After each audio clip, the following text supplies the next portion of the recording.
constitutionnel tokony asiana kely zay teo ambany fa tsy ampy kely tamin'io satria sisa zadiny fotoana de hoe fa manana trosa be IRDP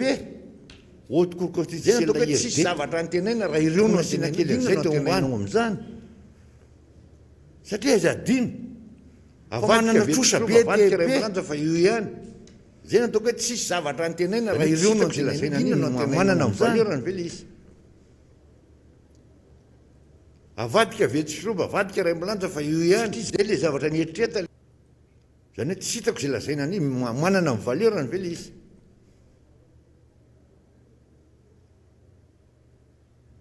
satria zay le zavatra nieritreeta le filoha zany hoe tsy natao mpandiniana de mipetraka anao zany zao mijerena izy de hoe zay tsy ampy kely tamin'ny soratra io fa eto amin'ny taky kosa ho anao rehetrarehetra mikasika doublon erany district ohatra nefa nisy nanao tao alohan'io fa tapitra fiampitoana ny asany tao amindrareo a tao amin'ny fitsaranavina lalam-panorenana zareo teo aloha de naterina ny dossier de tsy tonga de lany tonga de tapitra mandaka inona koa atero andao anatitra an'ireo daholo tsika menakavy avereny daholo andao aterina daholo tsika erany district sa manana an'io fantatritsika menakavy daholo ary efa manomboka mivoaka le zavatra amin'izao fotoana sao de adininao adin'ny fitondrana nanaovana grand écran teo amin'ny parvis teo analakely tolona natao zany fanondravana zandary tonga ny zandary mahatonga de raha vao nasorona teo daholo vahoaka nijery ny zandany nahita mipeta-tondro so de nieritreretana votady tondasa tsaroana le izy zay ato manaitra mbola tsy mijanona tsy mifarana ny tantara ary vao maika zay ny tonga andao hiara-nonja am'izay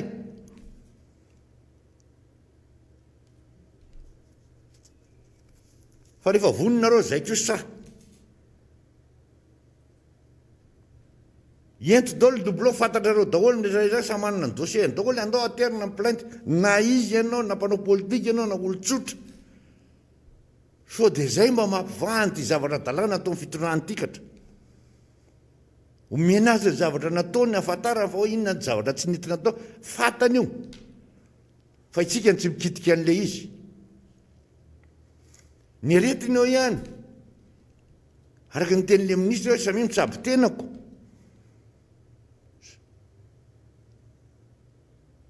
zay ny tena raha ny tena izy na le ministra io tokony nefa ny dégage io aloha mitsabo tena hoana raha ngatia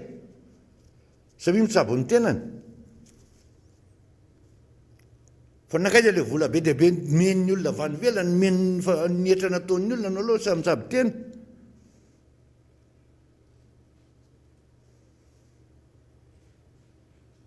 ento daholo ny zavatra nisy tany an-tanàna any ento de andao aterina ny assc ohatra nataony rareo teo aloha teo voainy any iny nafinaritra be le izy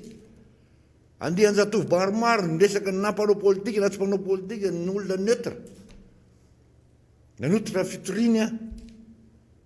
tao amin'ny assc aloha misy fa vary mangatsika be deabe mbola mijanonao de afatarina azy izy rehetra zavatra hoe de ho hiteo ny ataony zay zany ny mena azy voalohany ty sakafonareo maraina ina ny ataonareo amin'reto zavatra eto fa re mipeta-tonga manjatona karapanao tsy fantatro zany mbola be ao daholo vao maika tonga daholo complet izy ao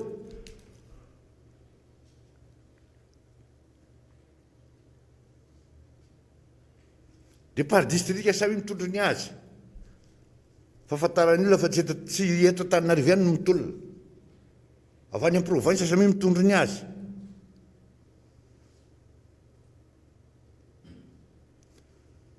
somary niasa be ny saiko satria ao anaty miresaka n'le ACC de mahita ny hoe izy akay le atao anatin'ity ministera nisy ny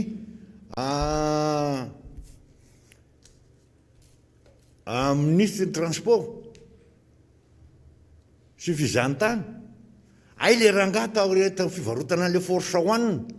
niaraka tamin'le filohan'le raham-bahoaka ny ekipa solide matanjaka mitady vola anaovana bizina mivadina eo anatin'ny asese koa andombatany natana anta aloha le vaoko tana aloha iara-manonjy ilaza ny zava-misy fa tsy vola kely io tsy vola vetsika vola kely amanjatony io na amina rivona fa vidina forsoaniny zany nakaniny tao anatin'izany ministra io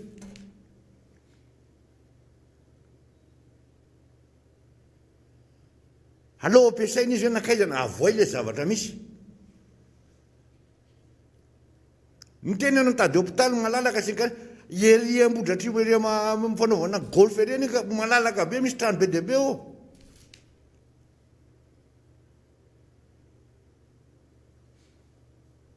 tadidiny vahoaka izy rehefa tongeny hoe ay ty le ato amin'angaty le zavatra rehetra zavatra detaviny te malagasy mba zao izy mame trano fa izy mitady hôtely kory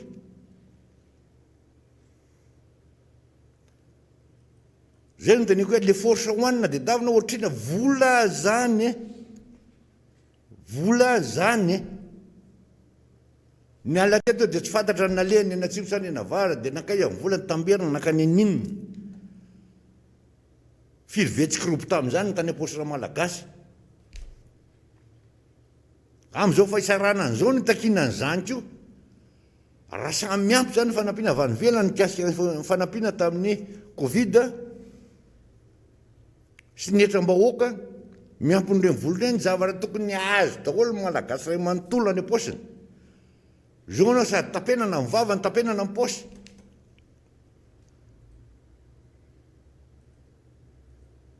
nijerany le ranga tamin'ny tele atao amin'ny anatin'ny tele ravavy anankiray tany ambany tanàna orgatea mieritreretra aloha na dia fikambanana manohana fitonana ary ianao jereo le fiainan'ny any ambany tanàna lazay ny fa mety a mahazo fanampiana tsara tare a mahazo tsaikitra no na zany resany variry ianao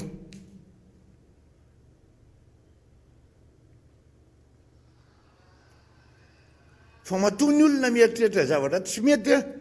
ao raha dia ianao no milaza fa mandeha ho azy efa mety tsara tare fa zay zafo lo fikamanana any ambany tanàna mety daholo ny fiainana ety mahazo fitsabony zay mahazo an'izao mahazo dokotera zay mahazo ny anina isan'andro atao miara-manonja dia mahazo fitarainana avy any ambany tanàna mbe fantatry ny olona ve fisinay fa nafinaritra fotsiny tamin'ny voalohany tsy natao fitadiavana vaty tamin'ny andro fifidianana zay dia manafinaritra tamin'le phrase voalohany miny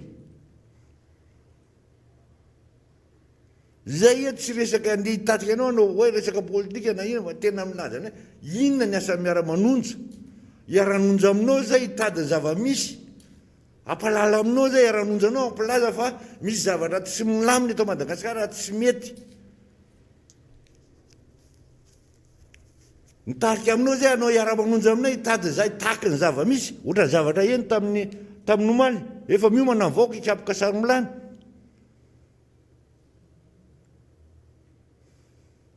ahoana ny tseritreritra mifananao anatin'le covid dia le volan'ny covid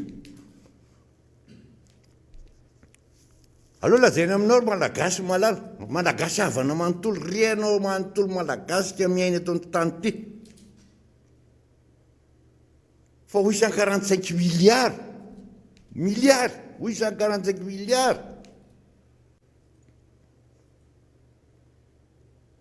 volan'ny covid no menany jirama subvention dia andao anao miteny mekanefa ny makany aminay fa disan'andro san'andro anao za sy miteny kopakopa-tanana ho ametsy atosika androany vahoaka metsy atosika amin'ny fanjevo amin'io ny samy metsena daholo tonga daholo ny avany amin'ny sisiny ray manontolo satria mba tsena afahana mitondra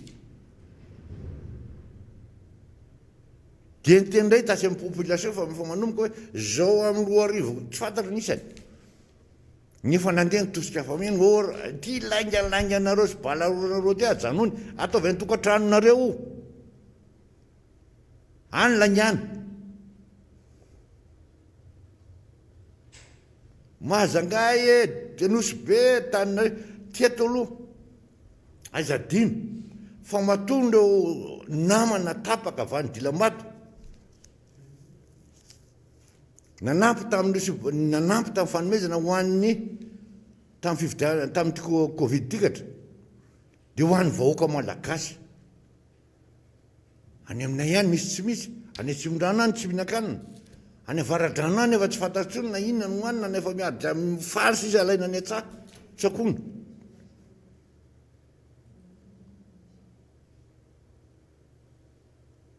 Ny fivarotana amin'ny vary maitso any an-tsaha any ambanivohitra efa tena mandeha, zany hoe vary mbola maitso any an-tambary dia efa amidy hividianan-kanina.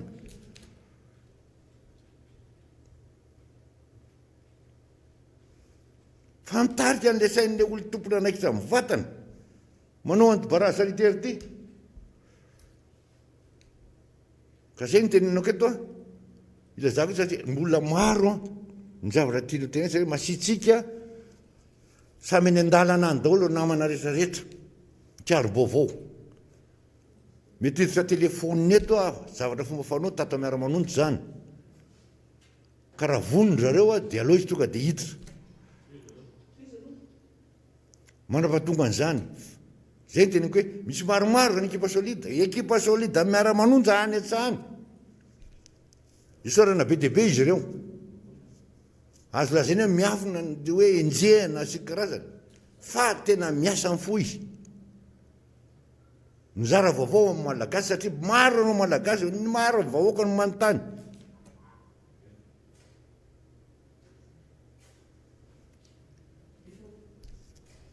Efa mino fa efa misy efa tamy any, efa miazakazaka be misy zalahy efa tamy any, komeko azy a ny fitenenana.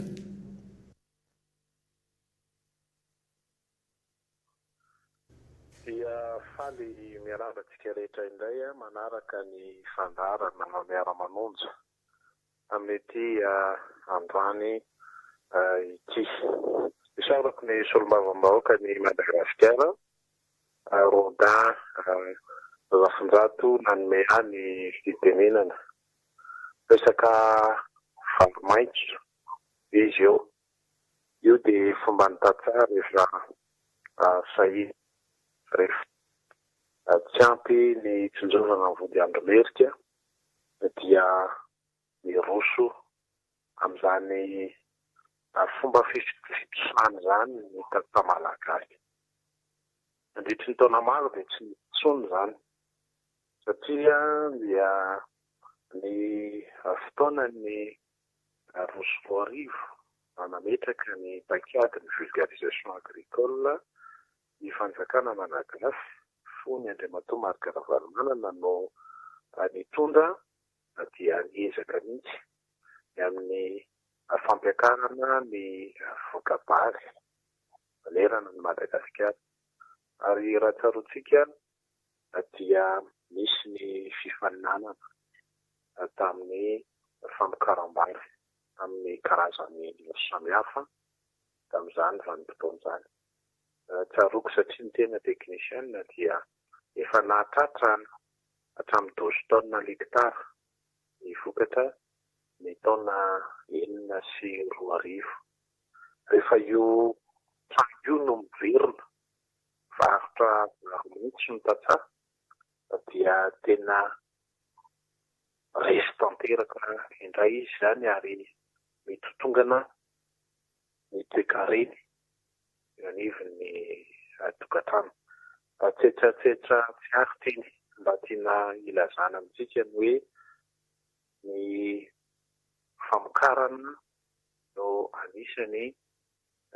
singa tsy azo ialana raha hitantana firenena dia tsy maintsy miainga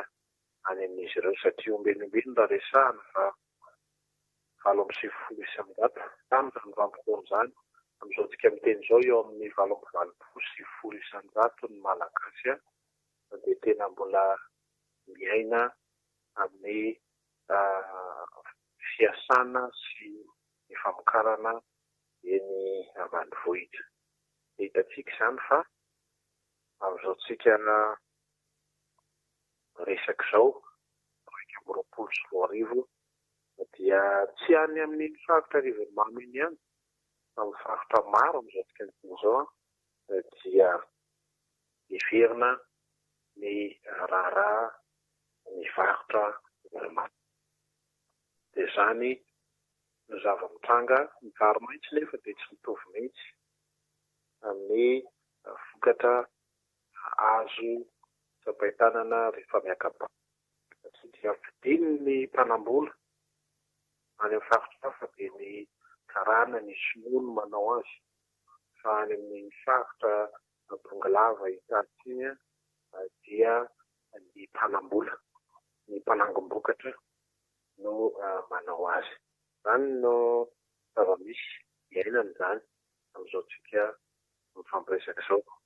Fa iverenako ny raharaha eto amin'ny firenentsika dia miondrika mpanajana trano amin'ireo izay namoy havana fianakaviana. Tena mampitaitaina amin'ireo ny zavatra mitranga. Miapatrapatra ny maty. Feno hipoka. Ny eo tsy voaray ny eo misy maty. Raha ny CDC eto Antananarivo sy manodidina no jerena. Mangingina ny tanàna Antananarivo, ny Omaly. Tsapa fa hiaro vatana ny vahoaka malagasy. Hiaro vatana satria tsika malagasy dia anisany manana kolontsaina hoe raha maty ary aleo maty rano, raha maty rano aleo maty niobe. Matahotra maty ny vahoaka malagasy, kolontsaina. Hitantsika nefa fa dia tena miapatrapatra ary mampangovotra fa maneno ny finday dia izao no zavatra mitrangary mahatony ranonary mba mijery ny Facebook dia hitantsika fa mpampianatra ery izao namana dia maty no ny valanaretina COVID-19. Dia tsapa fa ao anatin'ny ivony ity valanaretina ity tanteraka isika. Ny filozofia mitondràna ilay nampimerina momba labe maso ny fanjakana. Tamin'ny fotoana antony dia ny fahaiza-mitantana ary ny mangarahara. Izao mantsy ny teniny ombenombeny ambarako ato anatin'ny ity fandarana manosy ity. Dia ny hoe lazao ny vahoaka ny marina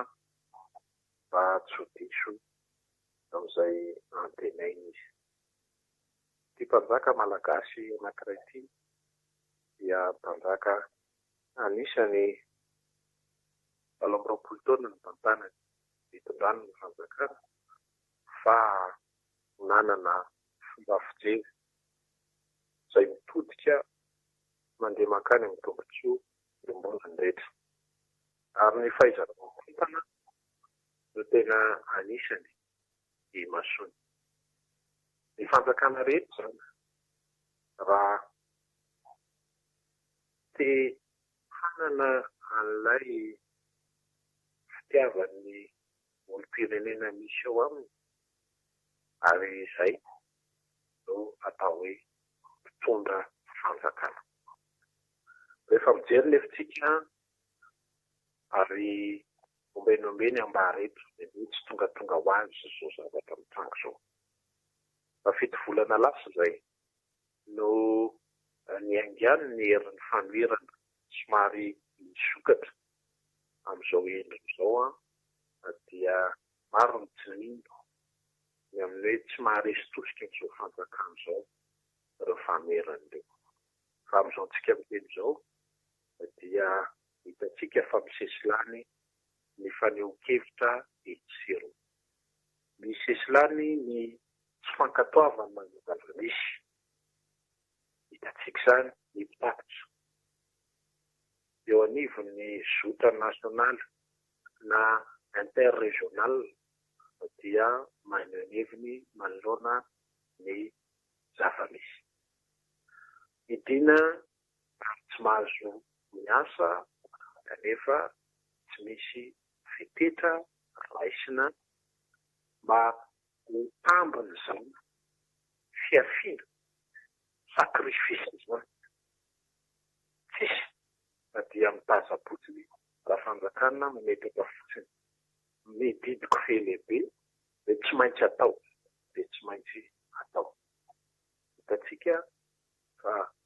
misy islany ny fanambarany ny mpampianatra tsy miankina. Amin'ny hoe tamin'ny taona lasa dia efa reny no mpangan-javatra misy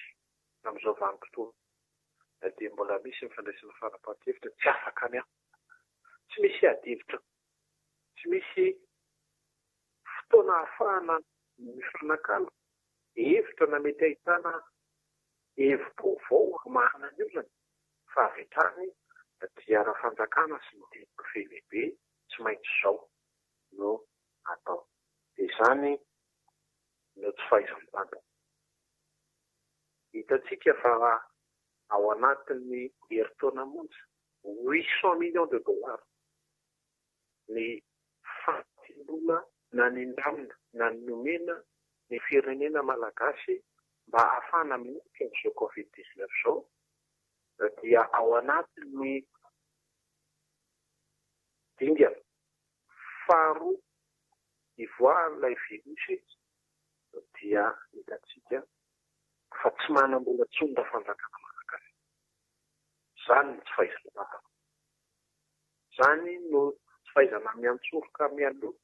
ny zavatra mety hitirana. Ny minisitra moa tompona anaikitra izay tsy azo zoken'ny saina sy ny eritreritry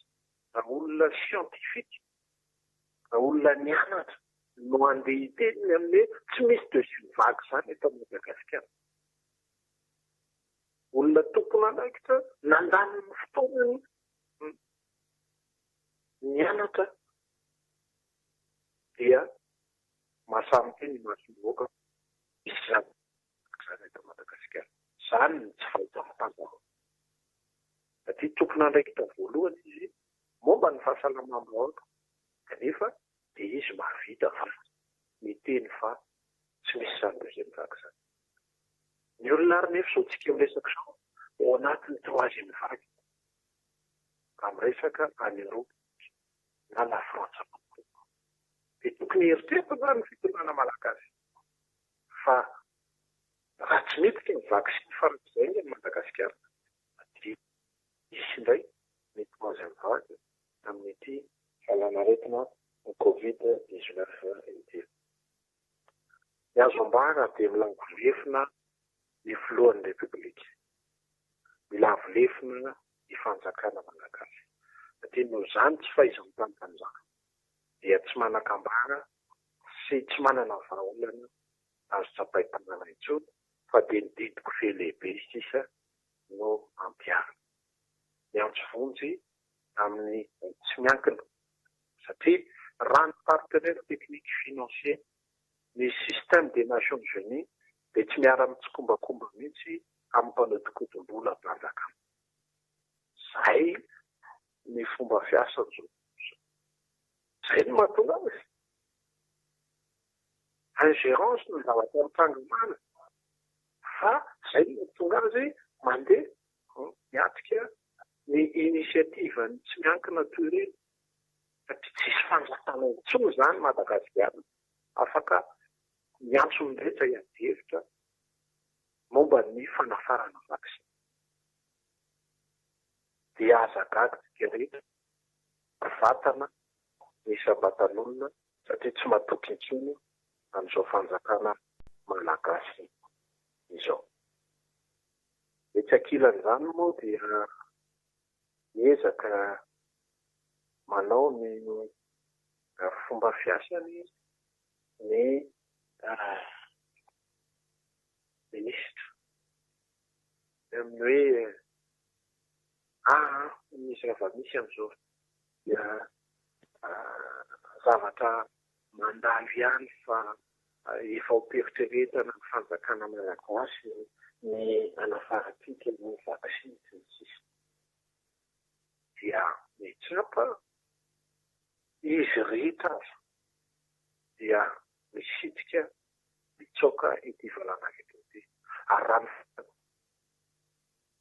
dia isaky ny alatsinainy papahana ndraiky mpanjakana sy ny fianakaviana mandeha makany Eropa manao vaksiny dia izany ny fomba fitantanany eto Madagasikara izy miaro ny vantany fa ny vahoaka malagasy velany mianjaka miaro ny tenany fa tsy misy fanjakana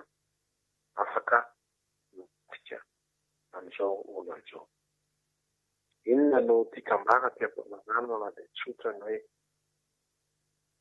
vahoaka malagasy maintsy mandidy raha miambarany ny elan'ny mpandenany. Vahoaka malagasy no hipirany ny fahefana raha miala-pandenany. Any amin'ny andininy fahadimapolo amin'ity lalam-pandrenany ity rehefa mamakimaky ny raharaha amin'izao tsika amin'ny teny izao dia misy ny atao hoe kapasite fizika sy ny kapasite mentale izay ahatongavana ny empêchement temporaire ny flot république. Ny ACC no misesira izany.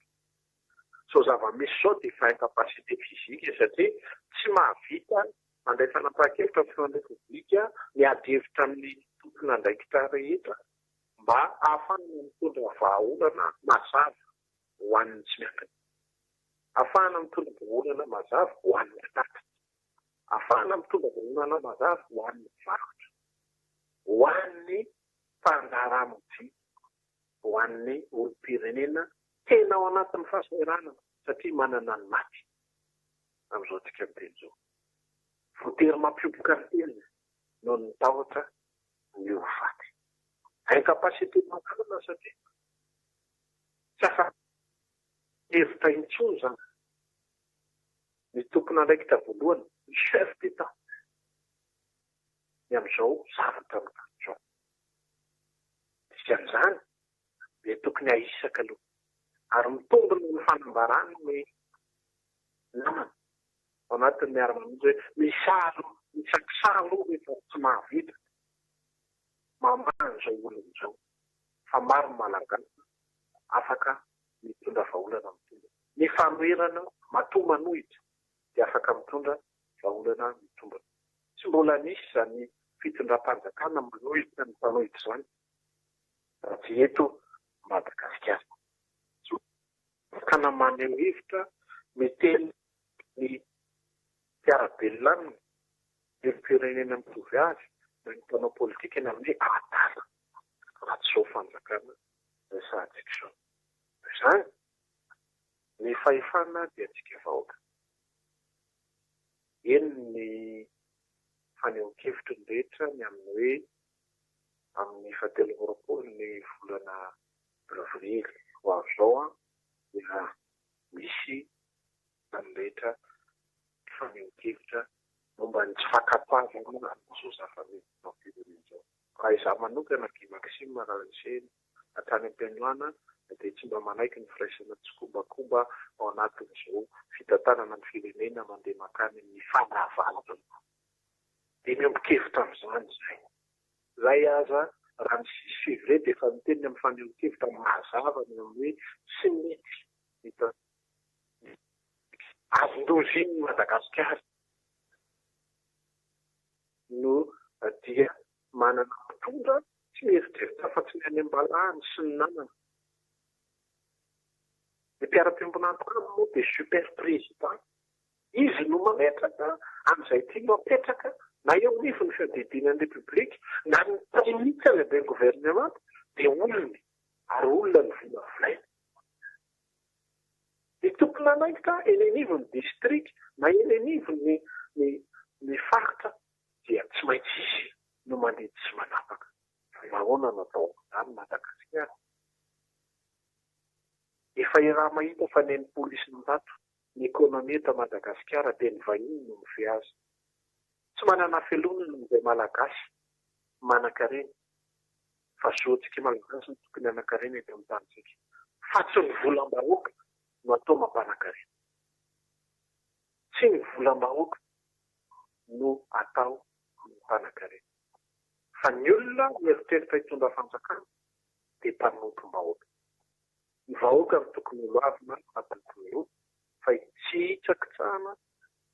atapon-doha tompy izao mitsako izao. Dia anjaran'ny vahoaka izany no mandinika sy mieritreritra fa anjaranay no misintona ny saintsika rehetra. Anjaranay no miampieritreritra antsika rehetra. Fa izay raha nanao politika dia politika mitodika mandeha makany ny tombontsoa iombonana. Tsy manao politika politisiana fa manao politika mieritreritra ny amin'ny tombontsoa iombonana, ny amin'ny hanatsarana ny fireneny malagasy, ny amin'ny ahafahantsika mametraka ny firenentsika eo amin'ny toerana misy azy. Satria Madagasikara tsy misy tsy maiky fa tsy mendrika azy ny toerana misy azy amin'izao vanim-potoana izao. Fa inino ny olom-by tia rena, tia tena, tena toy izao ary mipaikady dia tsy mieritreritra afa-tsy dia ny ampatanjaka azy eto amin'ity fireneny ity ny ahafahany mifehy olon-daba. Tsy hikofoka, tsy afaka anao iny. Tsy azo eken'ny famerana izao.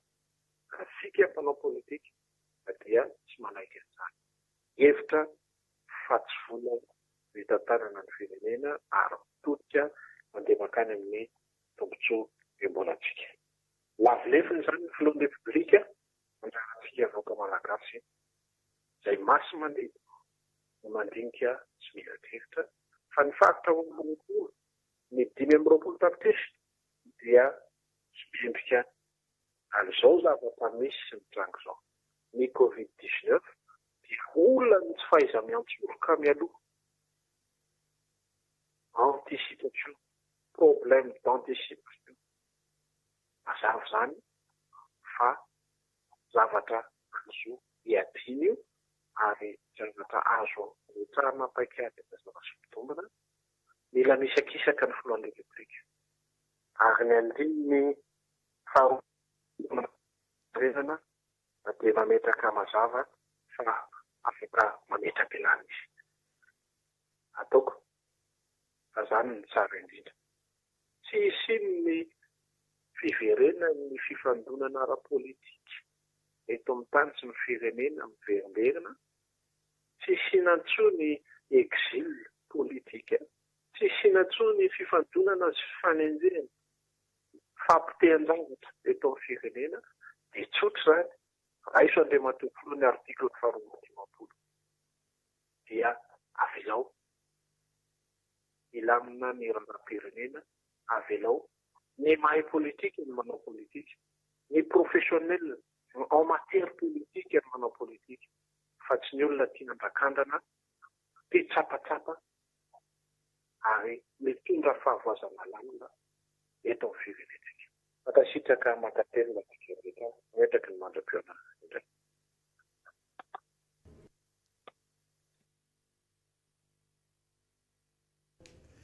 Dia mbola faly tafahoana amintsika menakavy manantitra trano ny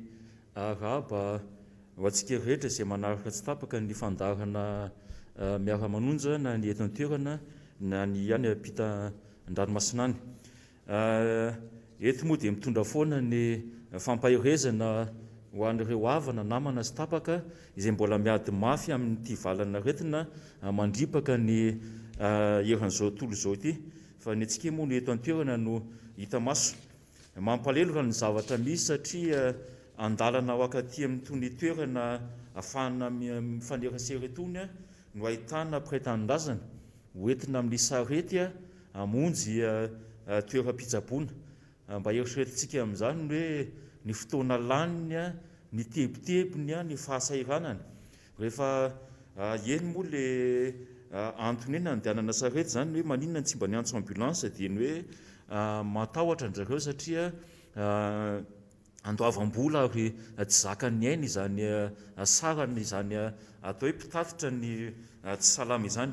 Efa tena miatra manena mola izy ka dia ny mifampivavaka angamba no azo atao, zay foana ny hoe hitondrana zany teny fankahirezana zany ary ny hoe fitrotronam-bavaka ihany koa ho antsika menakavy izay miady mafy amin'ny fiainana, miady miafy amin'ny ateraky ny vokatry ny areti-mandripaka, miady mafy ihany koa nefany ao anatrehan'izay eo amin'ilay aretina izay efa hamoizana aina malagasy maro amin'izao fotoan'izao. Maninona moa no hoe resahany eto foana ity Covid-19 ity izay mivadika variant Sud-Af izy amin'izao fotoan'izao. Tsy sanatria mivava fitiavana tianakina be fahatany, tsy sanatria mivava hoe misy alako bika tsy tiako tare ka dia hoe io foana no resahana nefany i raha malalany hoe fiatraikany izany erin'izao tontolo izao. Resahana satria zao ny antony. Raha tsaroantsika tsara nge tamin'ny fotoana nangatahany aty amin'ny mpanohatra ny hoe mba hidio sisy tany io fantatritsika eo ny valiteny. Fa raha tsaroantsika koa ilay nampidirana n'ireo sinoa efa tao anatin'ny arety mandoza mihitsy tamin'izany fotoana izany, dia mbola ilay sinoa niavian'ilay aretina eran'izao tontolo izao mihitsy no nampidirana teto amintsika hanao ny kianjam-bary izany fotom-pisainana izany, izany fanamaivanana ny aim-bahoaka izany no mahatonga an'izy hoe tsy maintsy resahana foana isan'andro satria dia tena misy andraikitra goavana na hoe part de responsabilité nataon'izao fitondrana izao. Efa eo ilay aretina, fa eo ihany koa ilay vokatry ilay aretina ka mahatonga ny fiainantsika tsy zarizary, mahatonga ny fiainantsika tandrevaka ohatran'izao. Tsy ho sitrapontsika mihitsy ny ahantra, tsy nisy voahozona ahantra eto an-tany, tsy nisy voahozona ho faty noho ny tsy fanana eto an-tany. Fa kosa izay ilay tena hoe misy anjara tandrify, misy anjara andraikitra. Inona no mahatonga anay miteny an'izany? Ny fanampiana ny Covid-19 tamin'ny nahatongavana izy teto Madagasikara, 800 millions de dollars tany ho any, izany hoe efa mananiky ny 1 milliard de dollars. Ny vola natotona anampiana ny vahoaka malagasy miatrika ny Covid-19 na ny resaka fampitaovana izany, epi ho an'ny mpitsabo, na ny hoe fiahina ny ara sosialy ho an'ny vahoaka malagasy izay tena ianjadiny, ny faritra tena ianjadiny izany. Satria tamin'izany fotoana izany mbola voafaritra vitsivitsy, tsy tena Madagasikara iray manontolo nisy an'izany areti-mandripaka izany. Fa hitantsika tsara io vola izay tokony natokana hiatrehana ny areti-mandoza io, nisy nanomezana ny jirama tany ho any amin'ny 845 milliards tany ho any, 845 milliards d'ariary no subventionena an'izany orinasa jirama zany. Iza nefa ny mandavaka an'izany jirama zany? Iza ny olona mitantana an'izany jirama zany? Ary inona mba atao hoe fetraikany miabo makaty amin'ilay vahoaka malagasy izay tokony sitraka ny izany famatsiana herinaratra izany? Fa ny mifanohitra amin'izany ny zava-misy. Ilay vola tokony hanampiana ny vahoaka malagasy amin'ny lafiny ara-tsosialy efa sady tsy tonga tany aminy, fa mbola nisy ihany koa nafektena nakany amin'ny jirama izay tokony farafaratsiny izany mba tsy hanana olana na mikely azy. Fa ny zava-misy dia ny ao am-paosindra malagasy ihany no mandoa faktura avo roa eny, avo telo eny rehefa tonga amin'ny farany volana. Ary voatsela mbola vokatra izany jirama zany ihany no nahafatesan'olona tao anatina CTC-19 na ny hôpitaly rehefa tapaka ny jiro. Iza no tompona ndraikitra ao amin'izany jirama zany? Dia ilay olona tsy maty manoto no ny manendry azy ary tsy azoko tiana intouchable. Fampitandremana verbal nefa efa nahafaty olona. Tao anatin'ny kabariny filoham-pirenena miala tsiny, satria misy fiatraikany ngeza be mihitsy amin'ny fiainam-bahoaka ilay fandraisana décision, kanefa tia koa mbola teneneto foana mihitsy satria izay no marina. Ilay tsy fisina mesure d'accompagnement, izany hoe efa teneniko teto, satria ianao le solafaka amin'ny teny, satria ianao le tsy mba na tonga n'ilay andraikitra hipakany amin'ny tokony hiapakany. Dinona ny zavatra miseho, tsy mahasamandray décision tokony mifanentana ntsony amin'ilay amehana ara-pahasalamana. Tsy sahatsony miantso an'ireo mpitsabo na mpanampy, ny interne, ny paramètre, fa dia manao fiteny sentiment sisa no miasa. Satria na ny volandreo na ny tampoka ramandreo tsy misy azony hatramin'izao. Tsy misy azony. Nefa henony fa misy vola be miodina ao anatin'izany Covid-19 zany. Ny mampalela ao anatiny, rehefa mandray an'izany atao hoe décision zany koa ny fitonam-panjakana, dia décision ditiko fe lehibe fotsiny hoe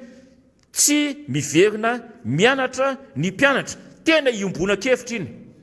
Tena iombona-kevitra mihitsy ny hoe tsy miverina mianatra aloha ny mpianatra. Satria atahorana ny ain'ireny zaza majinika ireny. Iombona-kevitra iny. Fa ny tsy iombona-kevitra kosa, matoa misy mpianatra dia misy ny mpampianatra. Ary ny fampianarana no iveloman'ny mpampianatra. Indrindra ho an'ny sekoly tsy miankina. Inona zany ny iveloman'ireny mpampianatra ireny rehefa tsy nasaina nianatra ny mpianatra? Inona ny ivelomany? Inona n'inona izy? Tsy ilay décision izany ratsy ny hoe tsy fampianarana an'ilay mpianatra, fa kosa tokony jerevana manokana ny momba n'ilay mpampianatra, satria io ny ameloma amin'ny vady aman-janany. Ny fiangonana mity moa tsy resahana intsony vao nomaly areto tiana tsindriana kely, tsy sanatria ny vava manenjika ny rahalasana bavy ao amin'ny finoana silamo. Tsy izany mihitsy. Fa kosa ilay tsy fitoviana, tsy fampitoviana ny fampiarana n'ilay lalàna. Satria rehefa mandalo eo amin'ny maki andotam-pianatra eo amin'ny tena, dia misy an'izany finoana silamo izany, mivavaka ny maraina atao amin'ny kanja maki, ary ny zary fanomezana ny arivo, omaly ny nisy an'izany. Ary nandrasana 4 hémorragie anankiroa, izany hoe nahazo alalana zany izy. Ianao no efa mivoata amin'ny lady no ny teny hoe mihidy daholo na ny moské na ny fiangonana kristianina. Tsy manenjika ozy ahako teo an'ilay finoana sanatria mivavy. Prêtre-ndrazana daholo ireny. Fa kosa ilay deux poids deux mesures zay, rehefa iza no manao inona dia mety. Ary ny tena zava-doza amin'ilay izy, ny fiangonana idina, fa ianao mitanisa nefa ny avy eo ny hoe ny orinasa mahazo misokatra fa 500 no miasa ao anatiny. Koa maninona raha atao 500 koa ny ao am-piangonana, izay fotoana mihitsy tena ilana n'izany fifohazam-panahy zany amin'izao fotoana izao, satria satana no miasa eto an-tany, no miasa eto Madagasikara. Ny restaurant sainao misokatra, restaurant, fa iza moa mahatakatra vidy sakafo any amin'ny restaurant?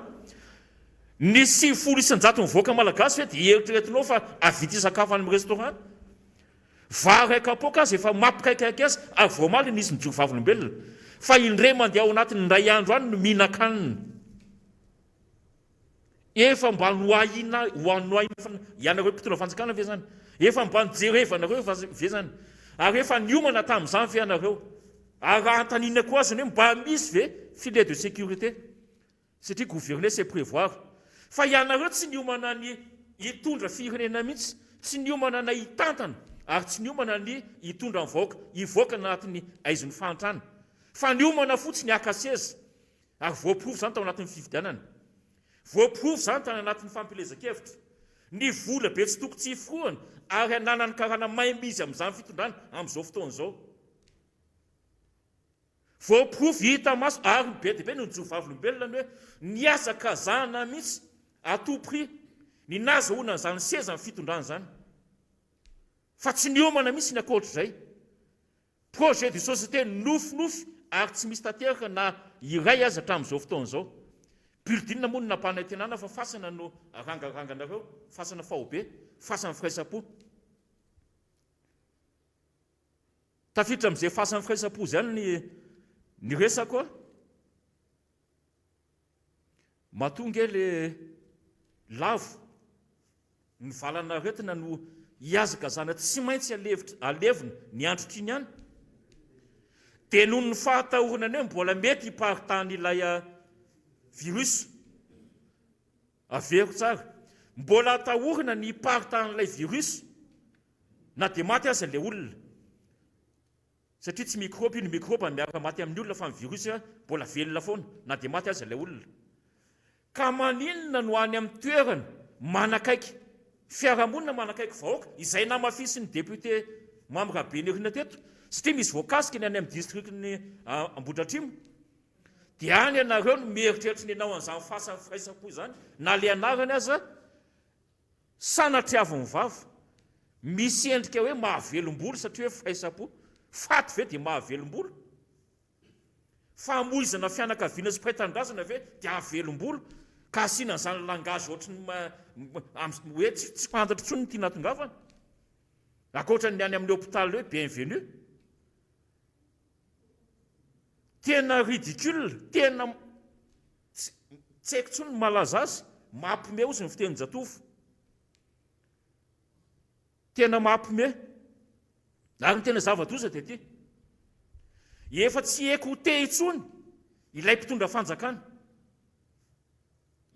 misy miaino ozy ny ankizy kely satria na ny antony izay zavatra noresahana rehetra tamin'ny ainao manjery mpanjakana izay be mpanarika indrindra tamin'ny fotoan'andro ny fa tsy amin'izao tsony dia to zary nofoko izy ilay ira inona avy zany mba tsy tenenina hoe milaza lainga amin'ny miara-manonjy na 2030 na 2050 na 2060 raha mbola indram-bola amin'ireo mpamatsy vola traditionnel ireo tsika dia tsy ho tafavoaka mihitsy fa iza amin'izao no mizesta hoe mahazo famatsim-bola ohatran'izao tamin'ny mpamatsy vola iza no miteny an'izany amin'izao fotoan'izao ampiko anankiray le zavatra nylazaina mba tsy tenenina ihany ozy ako hoe mandrainga miara-manonjy tao anatin'ny fampelezan-kevitra tao amin'ny palais des sports dia nytenenina mihitsy rehefa tonga eo tsika dia foanatsika zany sena zany fa budgetivore anaovantsika lycée anaovantsika CSB tehaka mirevidrevitra mihitsy fa izany ny azakazaka nametraka olona ao amin'izao fotoan'izao izay ohatra anankiroa zay ny tenenana ny hoe tozary nofiko ilay kabary ary efa zay teneniko izay hoe tsy haiko te intsony satria tsy misy zavatra antenaina mihitsy ny tena moa ny hoe amin'ny maha hoe nandray andraikitra ampita hafatra sy hamakafaka ny zava-misy dia tsy maintsy miaina ary tsy maintsy manaraka mihitsy tsorony zany tsy maintsy miaina mba hahafantarana hoe inona indray zany ny zavatra iseho inona ny zavatra hovoizina ampitaina ny zava-misy marina eto amin'ny tany sy ny firenena fa na dia endrika anankiray aza na moray aza ka mahakasika ny sosialim-bahoaka dia tsisy an'izany ary zay niandry an'izany dia niandry amin'ny Paoly tena niandry amin'ny Paoly teo mihitsy akoatra ny fahadosoana lera zany tsy mampaninina vaoaka majinika isika natao iandry fa kosa nefany misy fetrany ihany izany faharetan'izany misy fetrany ny fandeferana misy fetrany ny fanaovana tsintsinona ny vaoaka malagasy izay tompony fahefana izay vaoaka andrianina eto amin'ny tany sy ny firenena izany ny tena manahirana amin'izy ity dia ny tsy fahaizana mametraka n'ilay priorité amin'izao efa azo atao hoe fahantrana lalina sy ny inona ny tokony apetraka priorisena ao anatin'ny fitantanana ndraram-pirenena inona tokony atao hoe anampiana mivantana ny vahoaka malagasy zany fa hatreto na ilay tompona ndraikitra no tendrena hieritriretina hoe ife na hitantana ny faritra anankiray nga hitanao zay zavatra ataony ohatra ny te ampiteny mihitsy aza hoe nga hitanao zay ilana azy inona ny ilana azy inona n'izao mba zavatra nytenen'ny gouverneur inona mba zavatra ataony anatrehan'izao fahaserana lalàna eto Analamanga zao, inona na enona azy zay no nampalaza azy teo dia ny hoe narary izy a dia natao évacuation sanitaire dia tapitra dia sitrana izy dia tonga. Zay zao mba henoko zavatra nataon'ny gouverneur. Na ny fipetrahany ary nefa mitsingila amin'ny araky ny lalàna satria tsy voafaritra ny lalàm-panorenana mihitsy zany gouverneur zany, chef de région ny ao anatiny. Fa dia tsy maintsy napetraka ny gouverneur satria misy ilana azy. Inona zao ny ilana azy? Tsy mandany ny volam-bahoaka fotsiny, tsy miara mitsetsitra zay tokony hosotrahan'ny vahoaka fotsiny, fa tsy hitanao mihitsy zavatra hoe ilana an'izany amin'izao fotoan'izao. Resahana moa ny hoe aoka tsy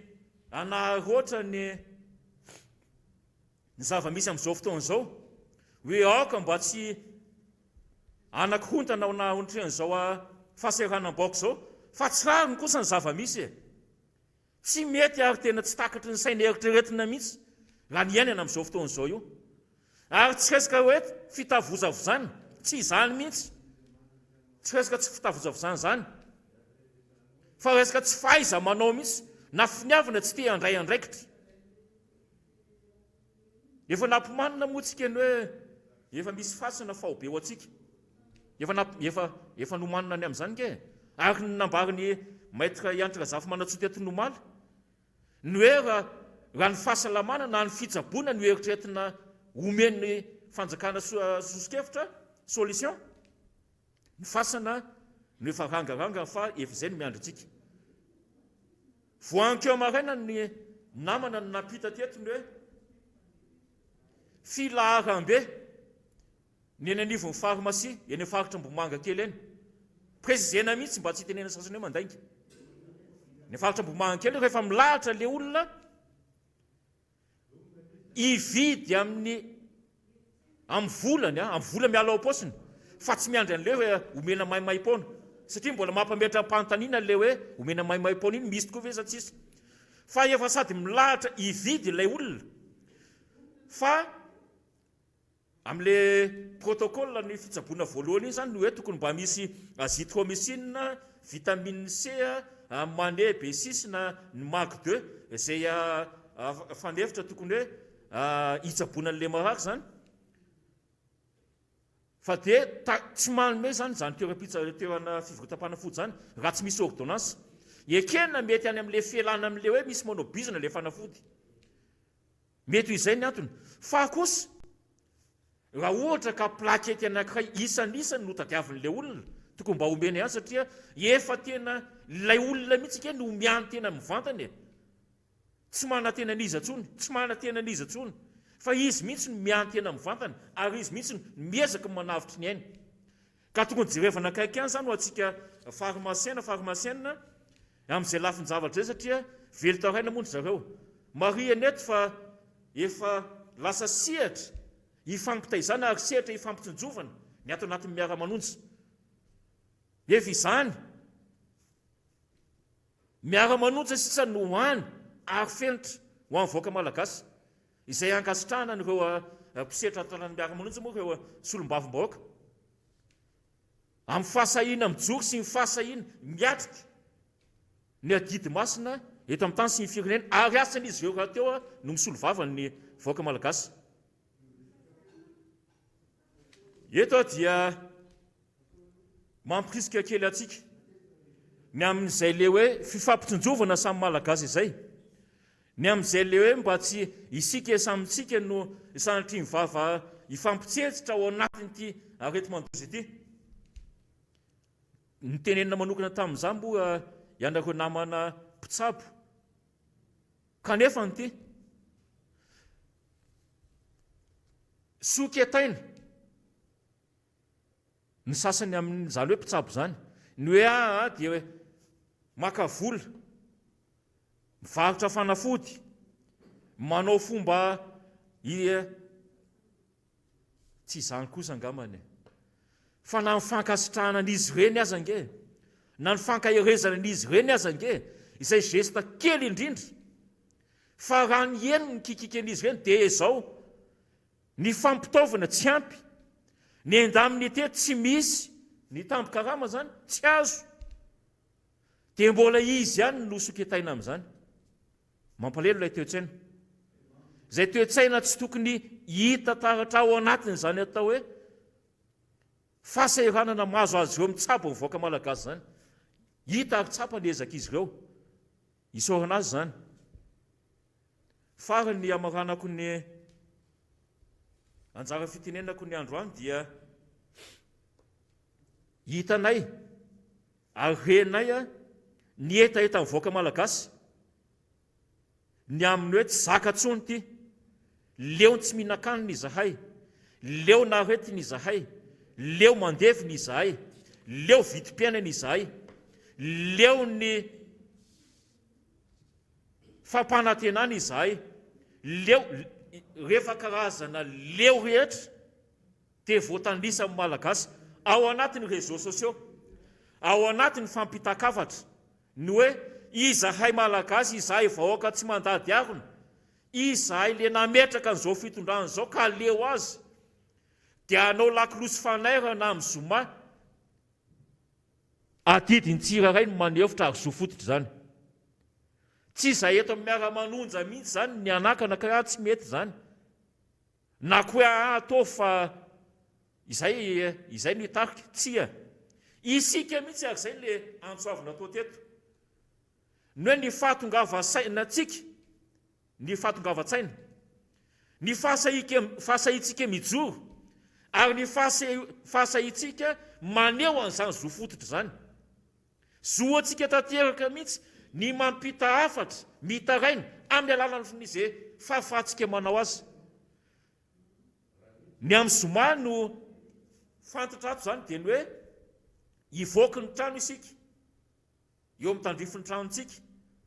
dia ato moa misy hoe hitsoka sifflet, misy hoe hitsoka bapampa, dia misy ihany koa ny hoe hikapoka sarim-bilany, misy manany any mihitsy ary moa ato anatin'ny réseau ato ny hoe ho any am-bato lampy mihitsy hividy vilany, misy hoe hively sotro sy vilia, ary misy hitondra sora-baventy ny hoe leo anoanana, leo fitaka, leo aretina, leo délestage, be dia be tsy ary tany eto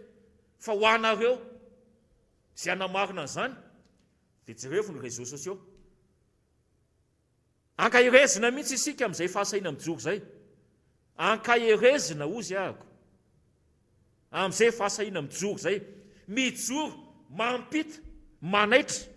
ny tompony andraikitra satria efa miatra manaitsika tsiraray avy ny zava-misy ankehitriny, efa miatra manaina.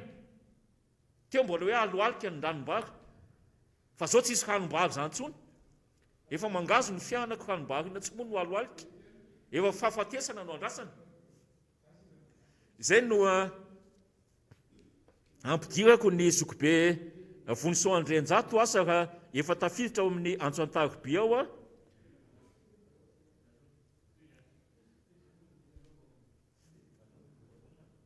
raha efa vonina zokibe Vonison Andrianjato dia omenanao ny fitenenana.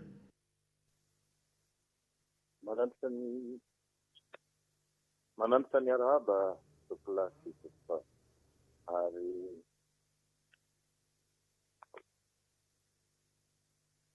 mananitra ny arahaba tokolasy tokovavy ary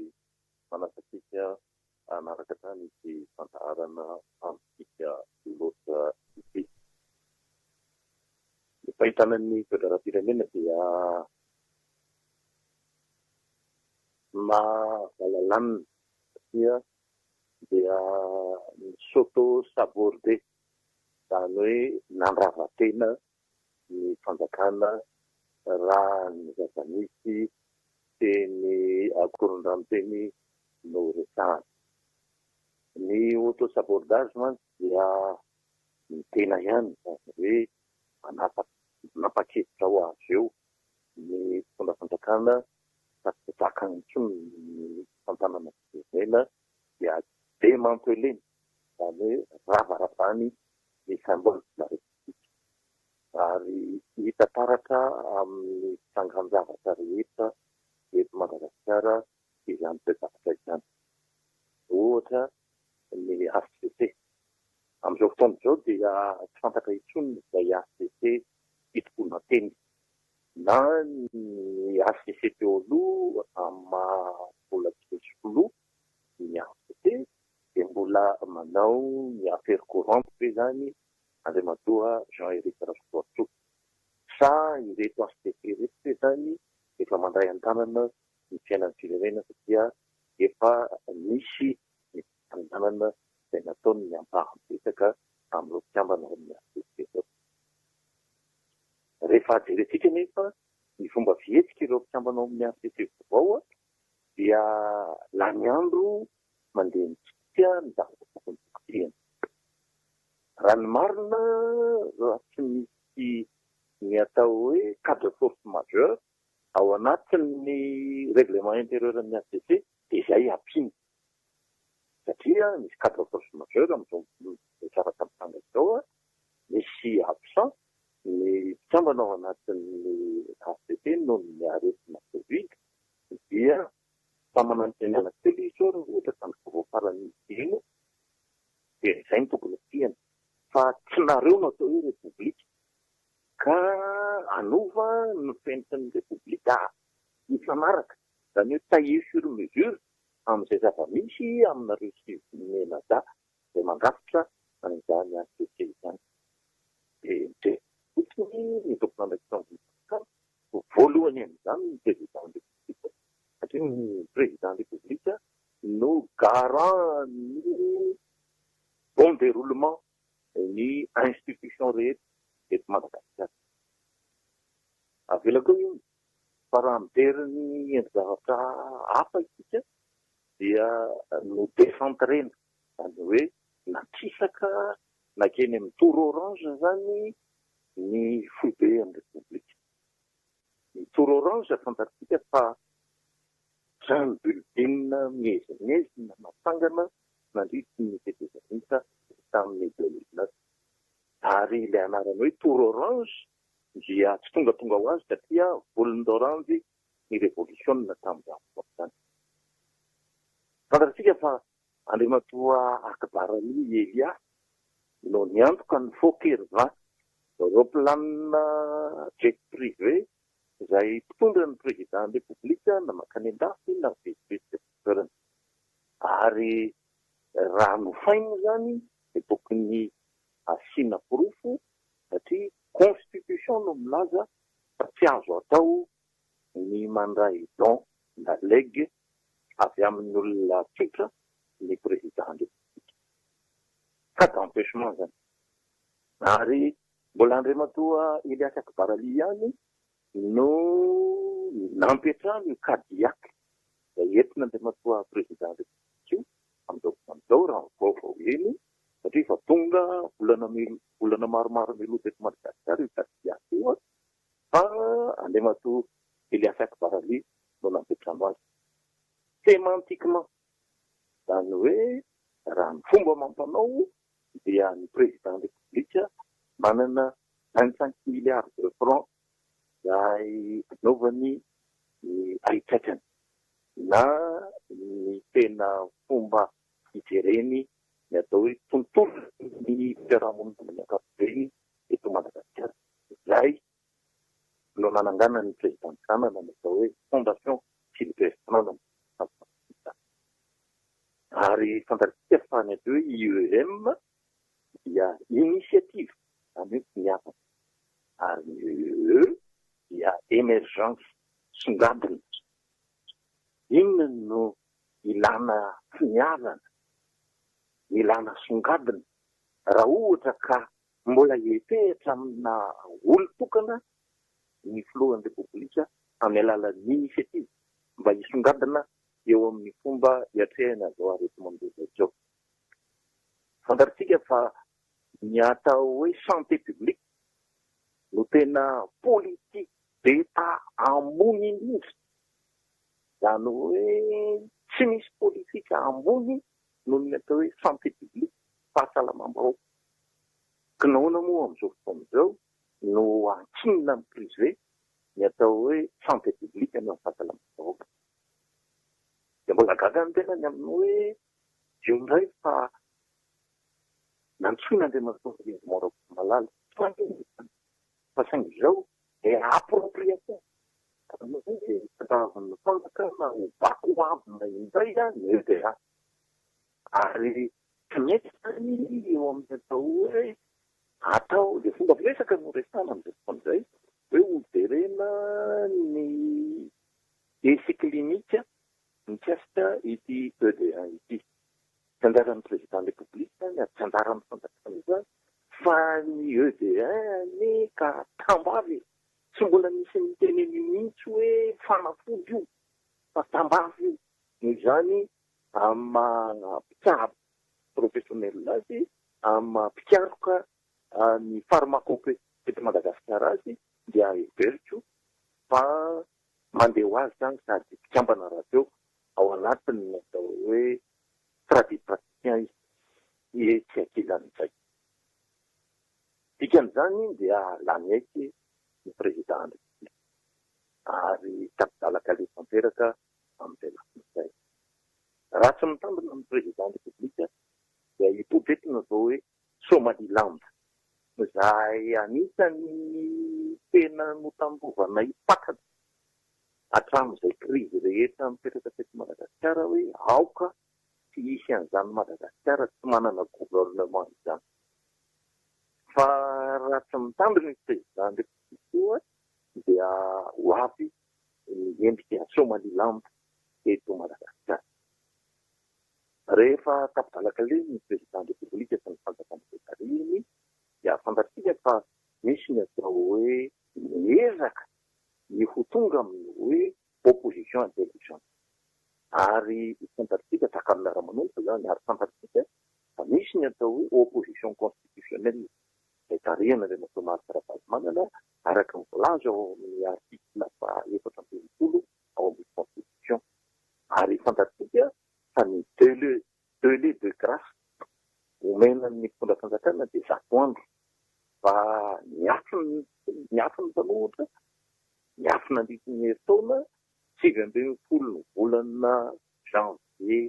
2023 ny président de république ny fanjakana dia niandry 20 janvier ny marimarina kokoa mpanohitra vao tena miseho amin'ny endriny ary fantatsika fa mbola katran'ilay délai napetraka ny fanjakana amin'ny alalan'ilay amehana ara-pahasalamana ny volana marsa 2020 dia nalefitra ihany ny opposition tamin'izany nefa moa tsy hita fototra ny ezaka izay ataon'ny fanjakana fa dia mibendrena sy manao daty fotsiny eo amin'ny fitantanana ny fanjakana dia mipotra ny fanoherana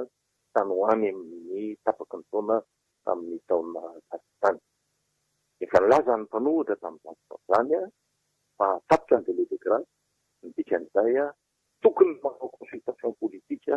ny mpitondra fanjakana anisan'izany ny président de république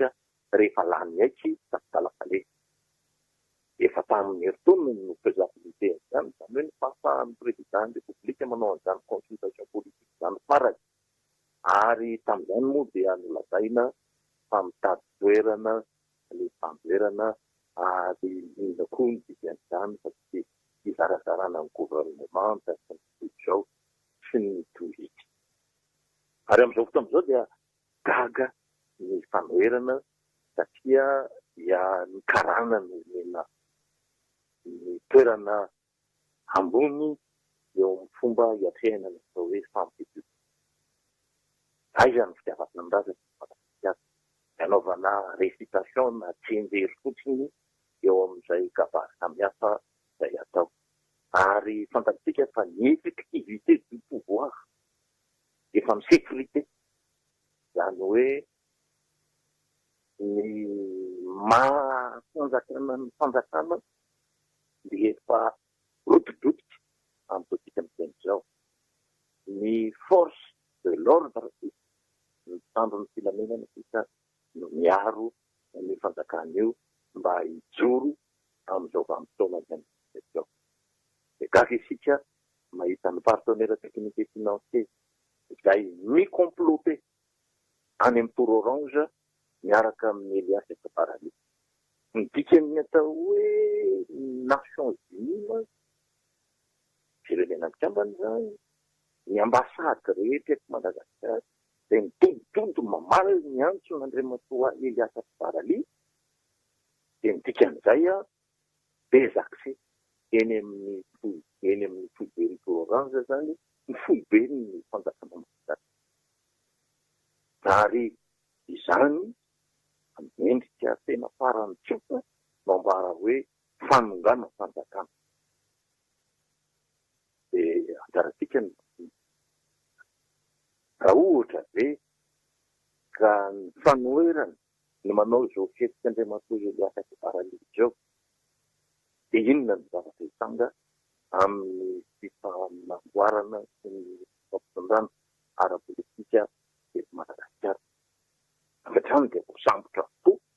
ny fanoherana dia mianak'endy manao an'izany indrindra fa misy ny président chancellerie indrindra fa ny firenena mikambana ao anatin'izany fidiana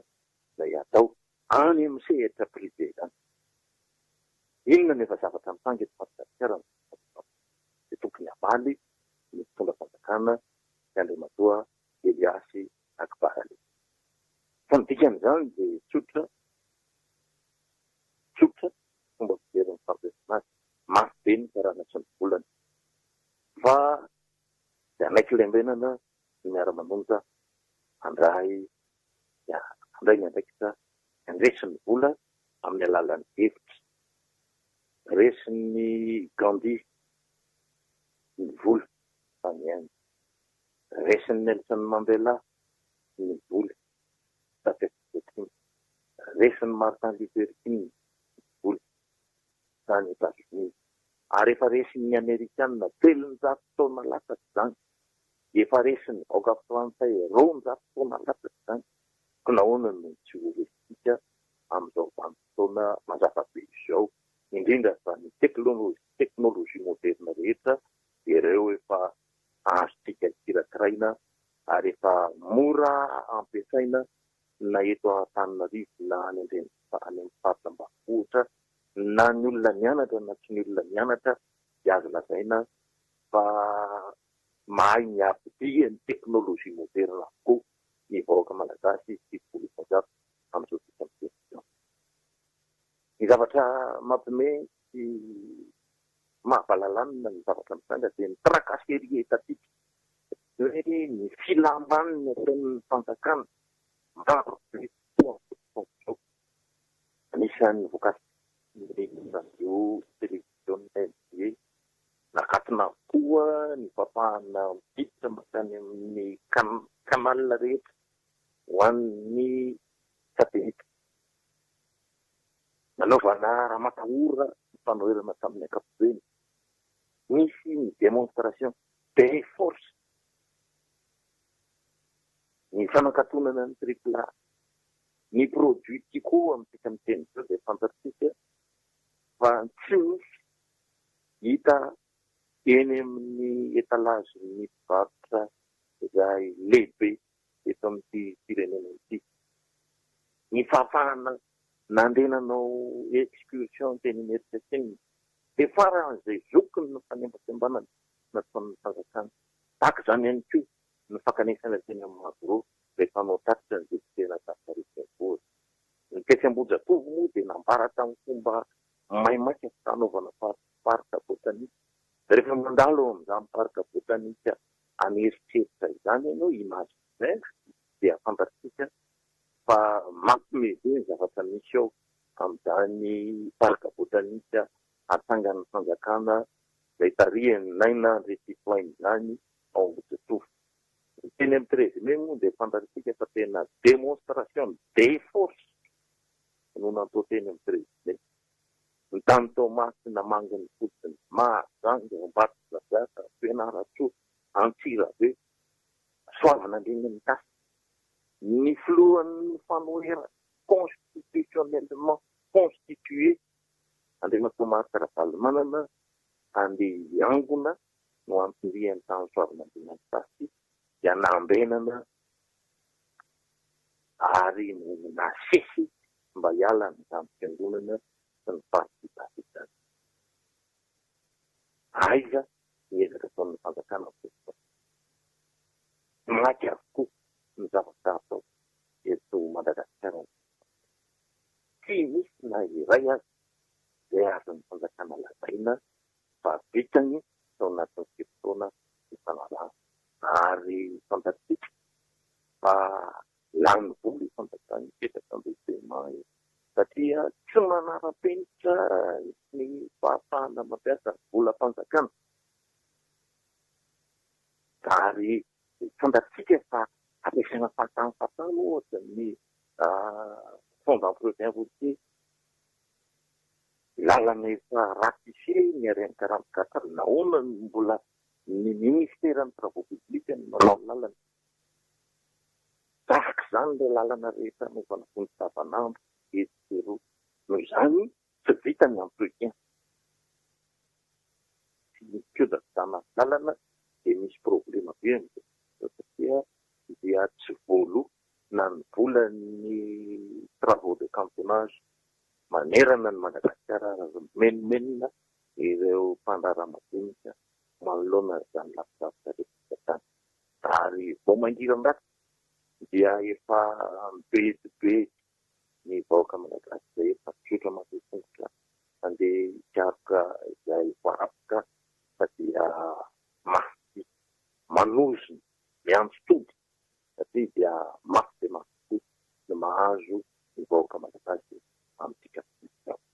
Rao iny vao tonga saina ny fanjakana mivetika mba ho afaka andeha hanokatra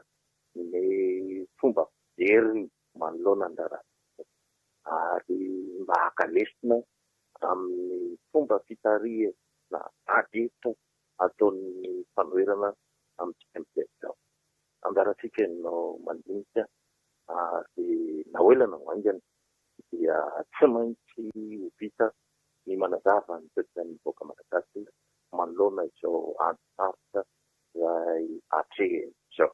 Ny aina ny matezava veloma zao.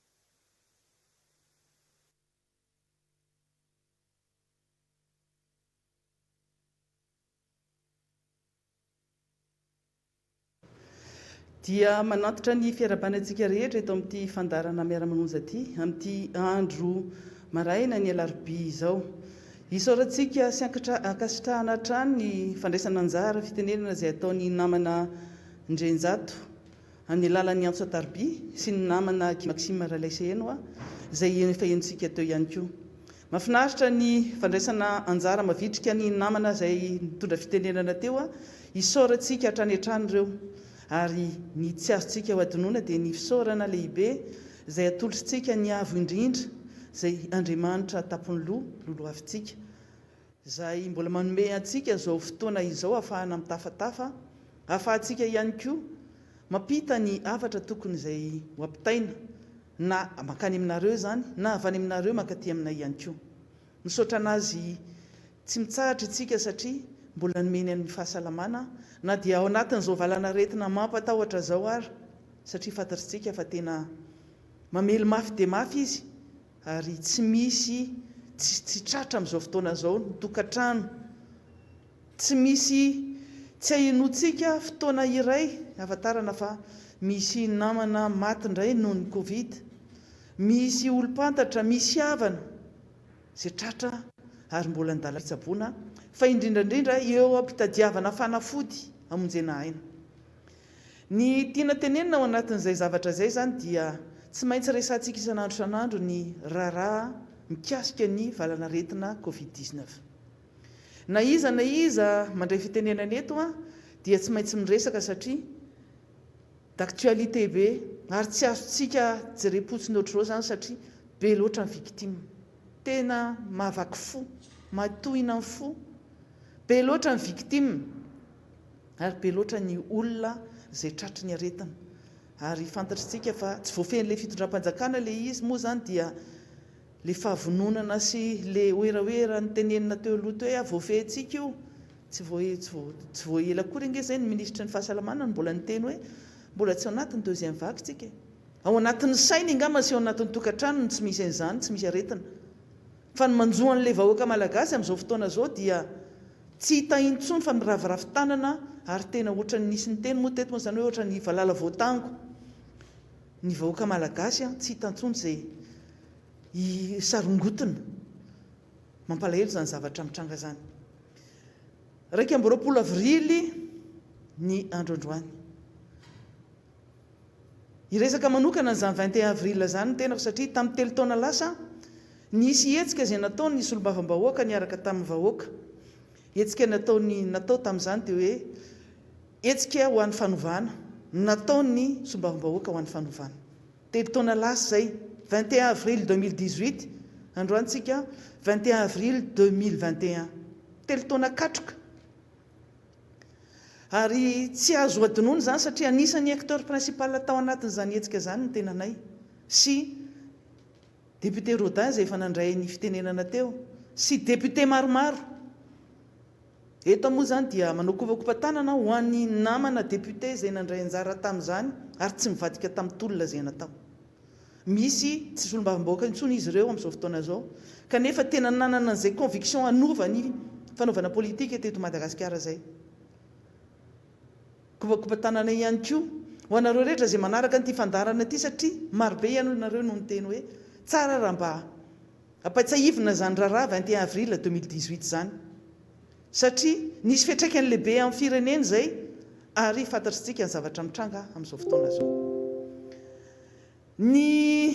kopakopa-tanana adiniko dia ho anareo rehetra zay manaraka ny fandaharana misy tena te ho tenenina mafy mihitsiny zay efa diniko omaly tsy naitsika eto Madagasikara naitsika ny ivelany fa misy olona anankiray izay nangataka tena niantahanta mihitsiny zay akaiky ny foko kopakopa-tanana ho anao Rikiala any ivelany ihany izy na ho ampiasana ary izy dia miondana nyity fandaharana ity nefa sarotiny ny any ampiasana ny satria any ivelany no miasa manaraka nyity fandaharana ity fantan'izay kopakopa-tanana ho andry Rikiala telo taona lasa tokoa ny hetsiky ny fanovana izay natao teo amin'ny kianjan'ny 30 Mey ary mamerina ny tantara satria raha nisy zany hetsika zany dia nisy fiatombohany tsy mamofo tamandritra natria ny vava fa mila kosa mampafantatra sy manao tamberina mba ahafahana manitsy ny lalana tokony ale ary makalesona indrindrandrindra ana tsaratsara kokoa ny zavatra tokony atao ady tamin'ny kolokolo ny etombohany io raharaha io izay niainga atao amin'ny antemeram-pirenena satria tamin'izany fotoana zany dia nisy lalàna izay noterena olona nina tamin'izany fotoana andron'izany lalàna mpifidianana izay nentina anakanana ny filoham-pirenena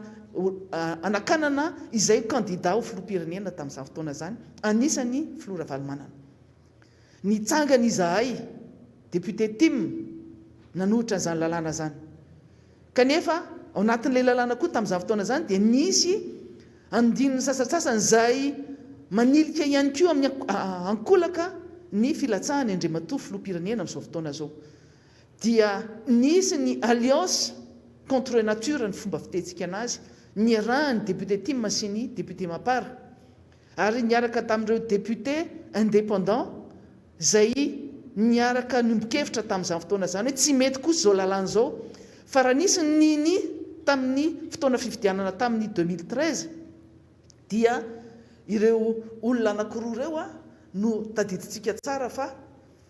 ny olona anankiroa tamin'izany fotoana zany dia tadiditsika tsara fa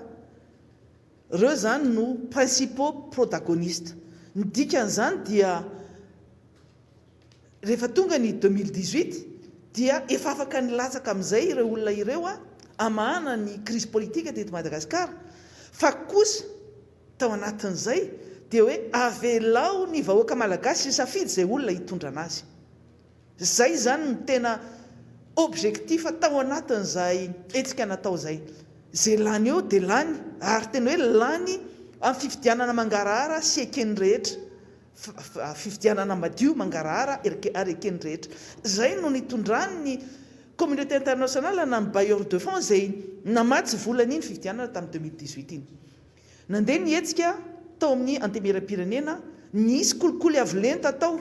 nentina ampandanina n'io lalàna io, ary tonga hatrany amin'izany Pont d'Or zany zay nentina nanidina trano an'ireo solombavam-bahoaka sasany zay nanaiky tamin'izany fotoana zany hifidy an'io lalàna io fa nisy tambony kosa dia ny fanomezana an zareo vola ahafahany maneho ny hevitra ampifidy an'io lalàna io. Midika zany zany hoe nisy contrepartie le corruption zay natao dia natao zay nandanina n'io lalàna io. Rehefa nitsangana solombavam-bahoaka zay tsy nanaiky an'izany kolikoly zany tao amin'ny antemera-pirenena dia nisy zavatra maro nitranga tao hatramin'ny fampidirana ny mpitandro filaminana tao anatin'ny hémicycle zay tsy azo atao mihitsy tamin'izany fotoana zany. Ary nisy ny fananganana banderole na taratasy zay nilaza hoe okizay ny kolikoly. Resaka mantsy io resaka io rehefa aveo satria fanao ny manao hevitra naiza naiza, tsy voatery eny an-dalambe na manao hetsika any an-dalambe ianao no afaka maneho ny hevitrao na hevitra politika na hevitra iny, fa tao anatin'ny antemera-pirenena vao sambany teo amin'ny tantarany antemera-pirenena no nisy banderole na taratasy zay nisy soratra nataony solombavam-bahoaka hoe okizay ny kolikoly, okizay ny corruption, stop corruption. Averiko eto tsara fa misy solombavam-bahoaka zay mbola solombavam-bahoaka amin'izao fotoana zao niaraka ny tolona nanao an'izany nihetsiky ny fanovana zany, fa ny zavatra mampalahelo fotsiny dia le slogan zay nentina niady tamin'izany fotoana zany dia namprinina any anaty tiroara ary adiny tanteraka hoe zay nge no ady nataontsika ary anavao ny fomba fanaovana politika fa dia hoe okizay kosa fa mila miova ny fanaovana politika eto Madagasikara ary ho atompontsika ho tokontsika modely atao anatin'ny antemera-pirenena ty ampiakatra ny voninahitra zany antemera-pirenena zany tsika. Mbola maromaro hoy ny solombavam-bahoaka zay mbola ao anatin'ny antemera-pirenena io, ary tamin'izany fotoana zany izy maro no nanohana ny Filou et Rajaonarimampianina, lasa namadika palitao manohana ny fitondrana amin'izao fotoana zao. Mbola misy kosa ny député tamin'izany moa zany ny misy hoe mapara 1, mapara 2, mapara 3 tamin'izany, nizara firy ny mapara tamin'izany fotoana zany, nizara 4 mihitsiny. Dia misy tamin'ireo mapara reo no niaraka tamin'ny Filou teo aloha, dia misy niverina andapandray amin'izao fotoana zao, miverina andakazerina indray, dia nanadiny tanteraka hoe nisy zavatra ady natao ary ady masina zany hoe fanovana teto amin'ny firenena zany. Solombavam-bahoaka 73 député zany dia hoe député pour le changement, solombavam-bahoaka ho an'ny fanovana ny fomba fitondrana ny zavatra ady natao tamin'ny resaka tsy mety rehetra teto amin'ity firenena ty, mba te hoe anao hitondra ny anjara brikiny sy anjara ndraikiny solombavam-bahoaka ampiakatra izany fanaovana politika ary politika tsara kokoa miady amin'izany kolikoly zany. Tonga araka ny teneniko teo tonga hatrany amin'ny niainga tao amin'ny antemera-pirenena, tonga teny Ambojatove zahay nisy tamin'ny fotoana io 21 avril io tao no niainga tao amin'ny tranony kaikiny ministère population tamin'izany fotoana zany, tranony commune niarahany solombavam-bahoaka rehetra le 73 député niaraka ary ny fanao velirano fa dia hoe tena hiady marina ho an'ny fanovana sika. Nisedra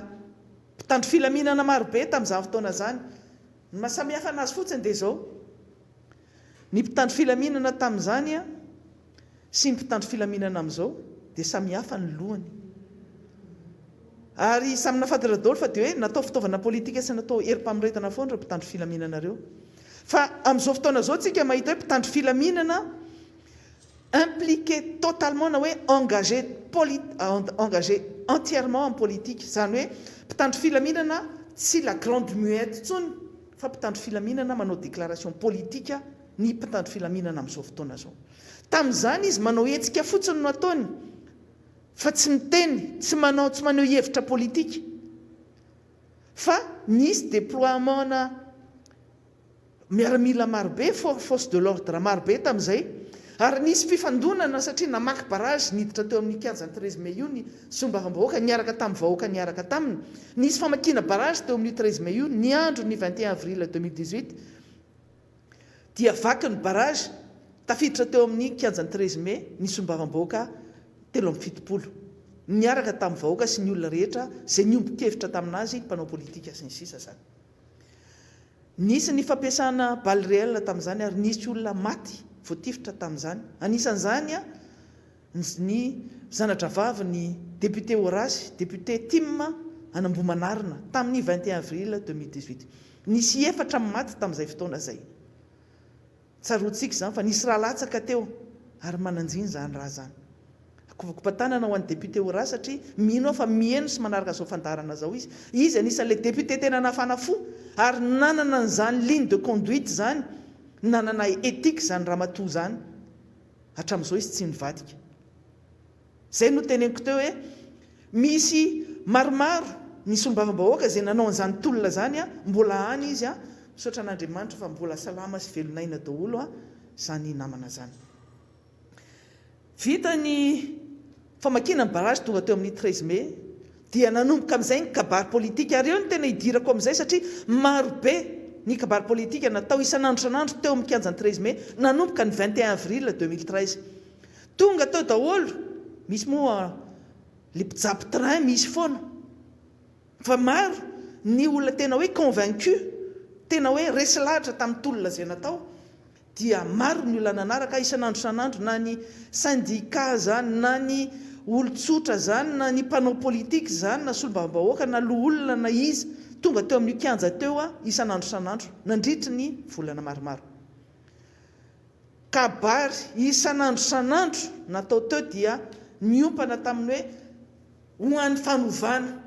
Tsy mety intsony ny fanovana eto amin'ny tsy mety intsony ny zavatra tsy mety eto amin'ny firenena ity ary tsy maintsy atao ny fanovana amin'ny fitantanana amin'ny firenena.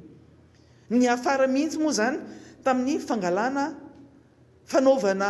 fangatahana tany amin'ny haute cour constitutionnelle ny fanaovana déchéance ny filoham-pirenena tamin'izany fotoana zany.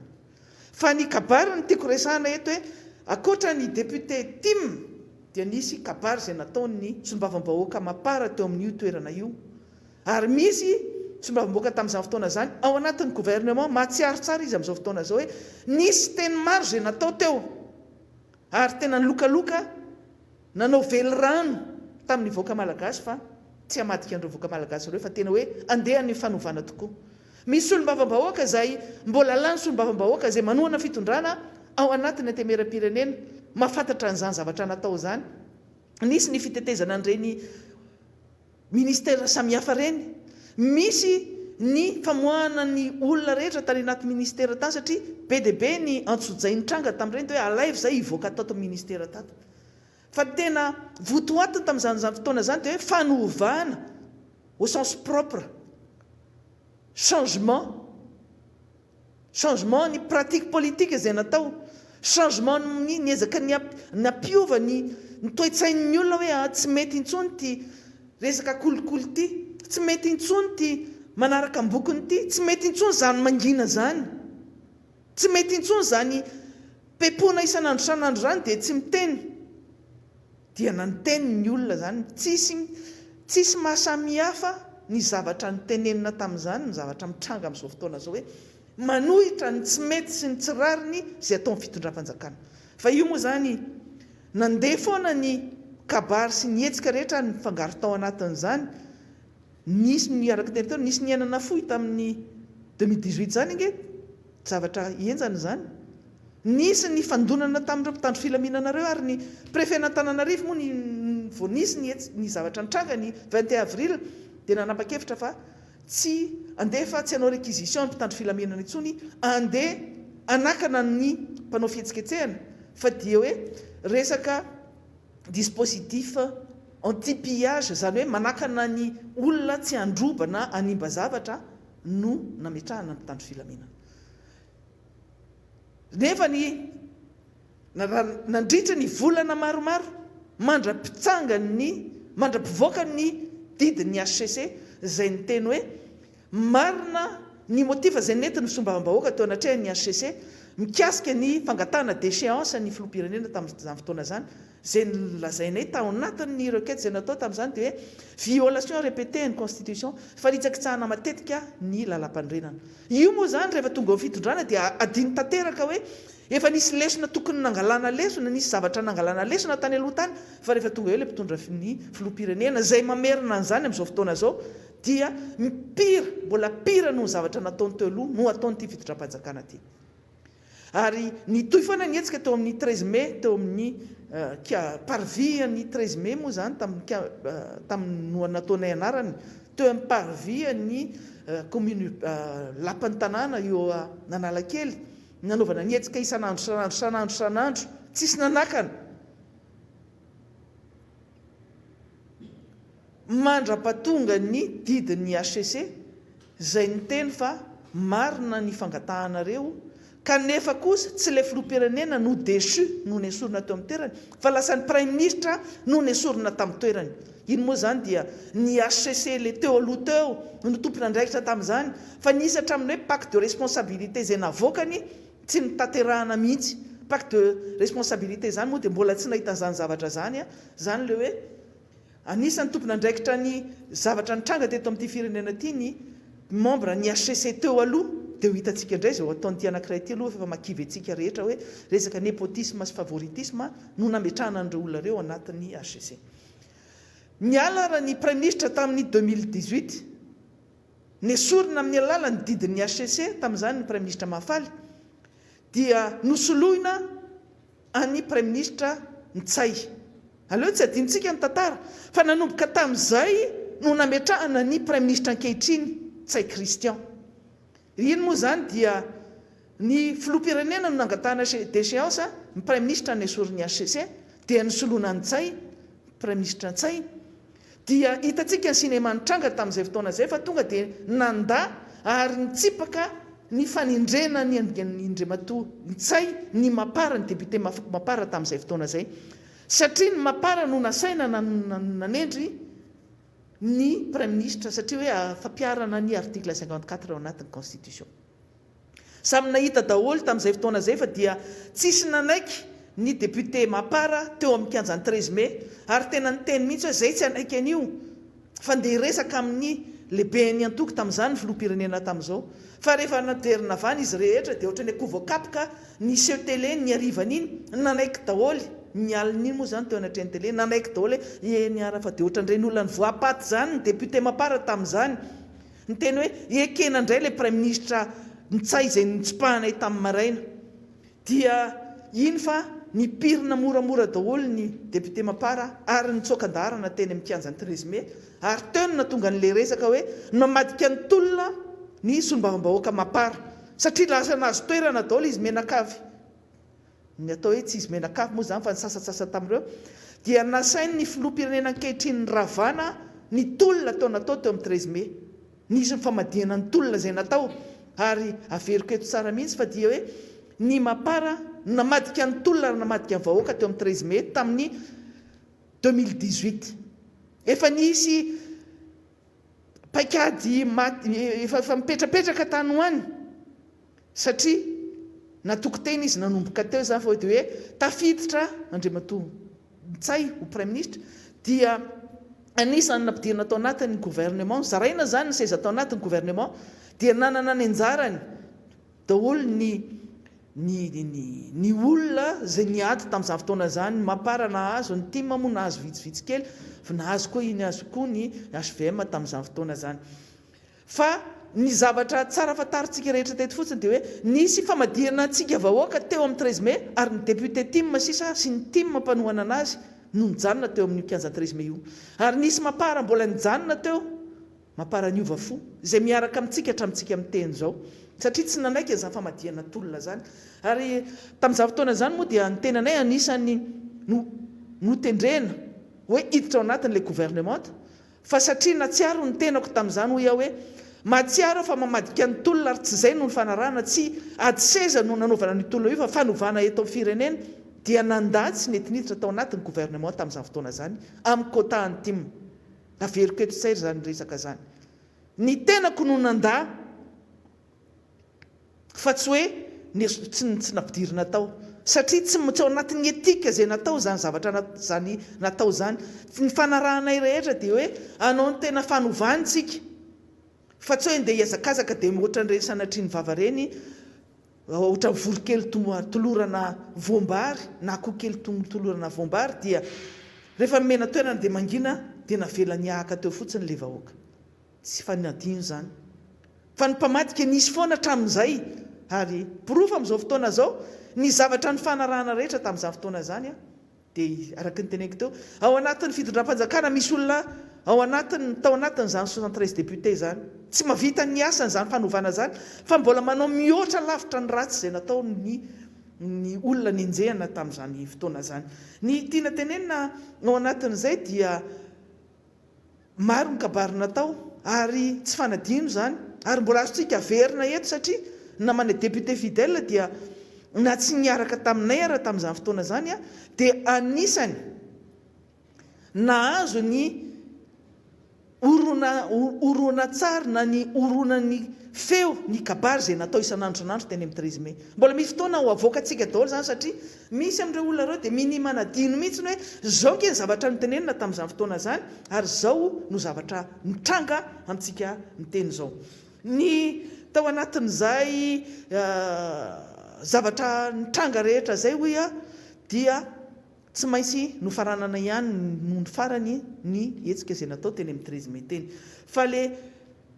olona zay nahazo toerana tao anatin'ny fitondram-panjakana dia tsisy nieritreritra anatanteraka n'le fanovana zay natao fa tafapetraka somatsara ny prime ministre Ntsay tamin'izany fotoana zay dia napetraka ihany koa ny ministre ny intérieur amin'izao fotoana zao ny écran plat nanomboka tamin'izany no nanomboka amin'izay ny dila na hoe fifanarahana tamin'zareo samyzareo nanomboka teo ny tetika rehetra napetraka hoentina manao ny fifidianana filoham-pirenena tonga ny fotoana fanaovana fifidianana efa niala ny prime ministre teo aloha dia ndimbiasan'ny prime ministre Ntsay dia nanohy ny asany ny prime ministre Ntsay ny taorinan'izay falaliny filoham-pirenena zao ny tiana tenena ao anatin'izay ny zavatra marobe nitranga ary nyteneniko tao izay nisy dila zay natao ny filoham-pirenena ankehitriny sy ny prime ministre Ntsay tamin'ny fotoana ataontsika hoe petite transition zany ny alohan'ny fifidianana miaraka tamin'ny ministre ny intérieur amin'izao fotoana zao zay mbola eo hatramintsika miteny zao ary zay le anisany mampifamatotra ny filoham-pirenena sy ny ministre ny intérieur io ankehitriny mahatonga ny filoham-pirenena tsy masa manala n'io ministre ny intérieur io satria izy dia anisany acteur principal anisany tena nanao nandray andraikitra fa lehibe indrindra tamin'ny fanaovana karapanondro sandoka na tena karapanondro tena izy moa zany fa karapanondro nampiasaina nanaovana an'ireny doublon reny zay tafiditra tao anatin'ny tetika ampandanina ny filoham-pirenena ankehitriny zay no zavatra tena tiako hosongianina manokana androany satria samyzaka nytserany ela mizaka nivoka ny zavatra nitranga tamin'izany daholo tsika rehetrarehetra hoe nisy fametrahana prime ministre izay nanohy ny asany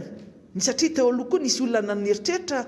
nisy ny komandy natao mikasika an'ireny fanaovana lisy-pifidianana reny dia tafiditra ao anatin'izany ny chef district nampiasainy ny ministre ny intérieur tafiditra tao anatin'izany ny fanamboarana ny karapanondro mitovy numéro nampiasaina amin'ny anaran'olona roa mitovy na telo na efatra fa tafiditra tao anatin'izany ny tetikady rehetrarehetra nampiasainy seni ary nampidirana ny olona 1,200,000 latsaka kely tao anatin'ny lisy-pifidianana ary zay no natonga ny filoham-pirenena no nieboebo ary natoko tena ny teny hoe za indray dia tsy maintsy lany amin'ny fifidianana filoham-pirenena satria efa nipetrapetraka daholo ny fangalaram-bato sy ny commande ny karapanondrom-pirenena nisy tsaroantsika mihitsy nisy ny directeur général ny imprimerie nationale zay nanao conférence de presse tampoka tamin'ny andro alahady nilaza fa misy karapanondro be dehibe izay ny commandiny ministère de l'intérieur voalohany aloha première commande dia nisy 500 000 carte d'identité nationale zay satria ny imprimerie nationale rery ihany no afaka manamboatra le karapanondrom-pirenena reny. Ministère de l'intérieur ihany no afaka manao commande ao amin'ny imprimerie nationale. Dia ny teniny tao amin'ny directeur général ny DG ny imprimerie nationale hoe misy commande efa vita 500 000 aloha voalohany fa mbola misy commande na 1 200 000 koa zay andalany mpanaovana commande zany dia tsy nety nanao an'izany le DG fa ny dénoncé ary nanao révélation mihitsy hoe tena misy zava-doza amin'ity firenena ity satria misy tetika tiana hiaviana ary ho ampiasaina amin'io resaka fifidianana io. Inona ny zavatra nitranga? Au lieu de nanadiady mikasika momba an'izay ny Bianco sy ny tao amin'ny IGE tao amin'ny inspection générale de l'État zay nalefa ny fitondram-panjakana dia nanaovana perquisition indray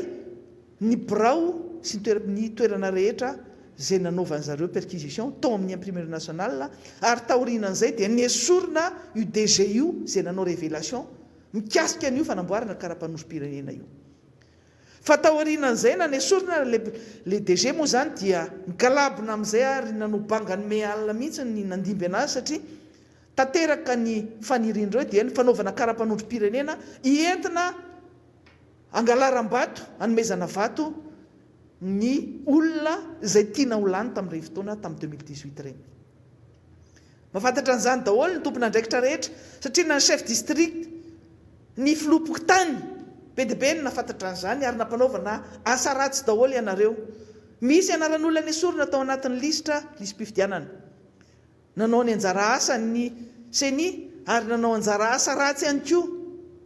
satria tompona andraikitra amin'izany resaka doublon zany ny CENI. Amin'izao tsika miteny zao dia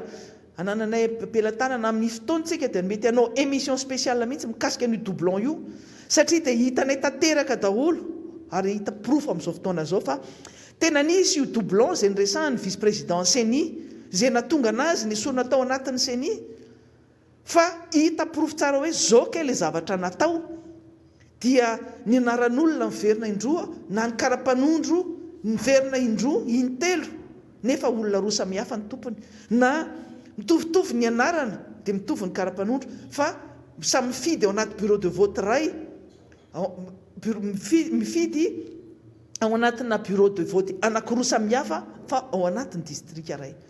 Ohatra hoe mifidy ao amin'ny bureau de vote ny Andavamamba ohatra raha ao anatin'ny district ny Antananarivo voalohany dia mifidy indray izy ary amin'ny lycée Befilo. Fa efa hitanay daholo ny zavatra natao rehetra amin'izao fotoana zao ary fantatra koa fa mbola nisy commande zay nataony CENI commande mihoatra lavitra amin'ny isan'ny électeur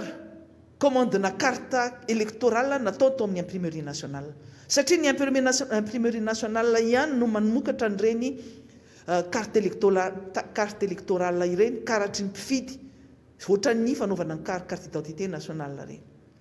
Dia nihoatra be io karapifidianana zay nataony commandiny CENI tany amin'ny imprimerie nationale ary zany dia nisany manaprofa tena tetikady matipaika no nataony CENI ny HCC ny ministère de l'intérieur ny chef district moa zany eo ambany fifehezan'ny ministère de l'intérieur ny délégué d'arrondissement reny ny chef pokotany sy ny sisa nentina nanisy ny anaran'olona zay ny anaran'olona ny fidy ary nanalana ny anaran'olona tokony fidy tao anatin'ny lisam-pifidianana. Fantatritsika zany amin'izao fotoana zao fa zany no antony mahatonga ny filoham-pirenena lazaina fa lany ara-pomba démocratique tamin'ireny fotoan'andro ireny. Fa rehefa tsika miteny zao dia remise en cause ny fahalaliany légitimement. Tena hoe remise en cause ny nalany ny filoham-pirenena ankehitriny no ireo antony rehetra zay voalazantsika rehetrarehetra reo. Ary matoa rehefa misy hetsika ataon'ny mpanohitra ohatra zao dia miorooro ny fitondram-panjakana fa indrindra ny filoham-pirenena dia fantantsiana fa tsy lany légitimement tsy lany bahoaka izy fa nisy ny doublon zay nanampy anazy tao nisy ny ministre ny intérieur zay nanampy anazy tao ary atahorany mihitsy io raha io ny asorina ke manana ny secret manontolo io mety atahorany amoaka secret koa fa mamono tena moa zany le ministre intérieur raha ohatra ka amoaka secret koa amin'izany zavatra natao zany satria raha-pirenena fiainan'ny firenena ny zavatra natao ary amintsika amin'ny teny zao moa zany dia tenentsika foana hoe matoa ny olona rehetra manonja amin'izao fotoana zao dia mahafantatra fa ny zavatra tsy nanjary tany aloha tany ary ny akoatra ny zavatra tsy nanjary zay natonga ny filoham-pirenena zay lany teo nisy ny fanafarana ny fitaovam-piadiana reny tsy vitany fotsiny hoe nisy ny fanaovana doublon dia nolaniana amin'ny alalan'ny doublon sy amin'ny fanaovana karapanondro sandoka tena izy sy ny fanaovana carte électorale ho an'ny olona tsy tokony hifidy akory fa mbola nisy ny fampiororona amin'ny alalan'ireny fitaovam-piadiana mahery vaika zay nampidirina teto Madagasikara reny. Tamin'izany fotoana zany ke samy nafantatra daholo tsika ny prime ministre Tsaingy nefa prime ministre teo tamin'izany fotoana zany nafantatra tsara fa tsy nisy fampidirana fitaovam-piadiana ara-dalàna teto ary tsy nafantatra an'izany ny tao anaty gouvernement. Ny any angamba nafantatra ny tao anatin'ny membre ny gouvernement nafantatra dia ny ministra zay manohana fitondrana amin'izao fotoana zao fa nangina satria secret tanteraka zany zavatra zany. Hitantsika fa raha nisy ny doublon zay nampiasaina tamin'izany fotoanandro zany 1,200,000 voix no nampiasaina dia 500,000 voix no elanelan'ny filoham-pirenena ankehitriny sy ny filoha ravalomanana zay natao hoe faharoa. Ny dikan'izany milangilana tsy marina ny fitondrana ankehitriny. Ary tsika mahafantatra fa tsy mahita olona intsony tsika miaro amin'ny fitondram-panjakana io raha tena lanim-bahoaka izy, raha tena lanim-bahoaka dia nisy olona nitsangana teo nanohana anazy isaky ny zavatra ataony. Fa ny hitantsika zao dia ny olona mpanohitra anazy ny marobe, na dia tsy mpanohitra hoe tsy voatery ho tima ireo olona io fa manohitra ny fitondram-panjakana dia mahafantatra tsika fa tsy manana ny légitimité le fitondram-panjakana anika milangilana ary matahotra fadiran'ovana raha vao misy hetsika atao mpanohitra fa ny ao anatin'ny sainy isaky ny mandeha dia hoe iongana ary averina eto araka ny tenen'ny namana rehetra sy nefa zavatra resahana isaky ny mandeha eto amin'ity fandarana ity dia hoe ny mpitandro filaminana sasatsasany sisa no mitazona ty fitondram-panjakana ty efa manga masaka io ary efa loha mihitsy ary miandry ny filatsahany fotsiny sisa. Tsika moa rehefa miteny izany dia hoe nareo anongana nareo zao dia hoe nareo nge tsy mila ongana fa nareo efa miongana ho azy mihitsana ho azy io mangaloha io fa tsy izay no ifaninanantsika satria zao ny vahoaka malagasy izay name an'ilay fahefana napindrana fahefana amin'ilay mpitondra dia afaka manala an'io amin'ny mpitondra ka tsy ny miara-manonja eto no tenenareo nareo dia tenareo dia anonga-panjakana mihitsy. Ny vahoaka malagasy dia mahafantatra tsara ny tokony ho ataony ary mahafantatra izy amin'izao fotoana zao fa tsy ny rarahina izy nangalarana ny vatony ny fitahany izy ary azagaky tsika raha ohatra ka amin'izao fotoana zao marobe ny olona manonja any ivelany ity studio ty ary mampita hafatra aminay hoe ataonao fanentanana izahay, anao fanentanana ny vahoaka fa izahay dia anao ihetsika ampafantarana fa izay dia tsy mankatoy intsony ary leo an'izany zavatra atao amin'ny fitondram-panjakana zany, leo amin'ny tsy fandraisana andraikitra, leo amin'ny fitaka izay atao, leo amin'ny tsy firarahina ny sosialim-bahoaka ho ataon'ny vahoaka zany. Ary entanitsika izay mbola tsy mahafantatra an'izany hoe misy toerana maromaro izay naovana an'izany izaho amin'izao eto aloha zany dia mbola tsy fantatra fa misy hetsika mety ho spontané koa ary any amin'ny toerana hafa satria na tsy manao fanentanana tsika dia efa mandeha zany any tambajotra seraserany hoe vahoaka leo andeha anapoaka sarom-bilany, andeha hipapaika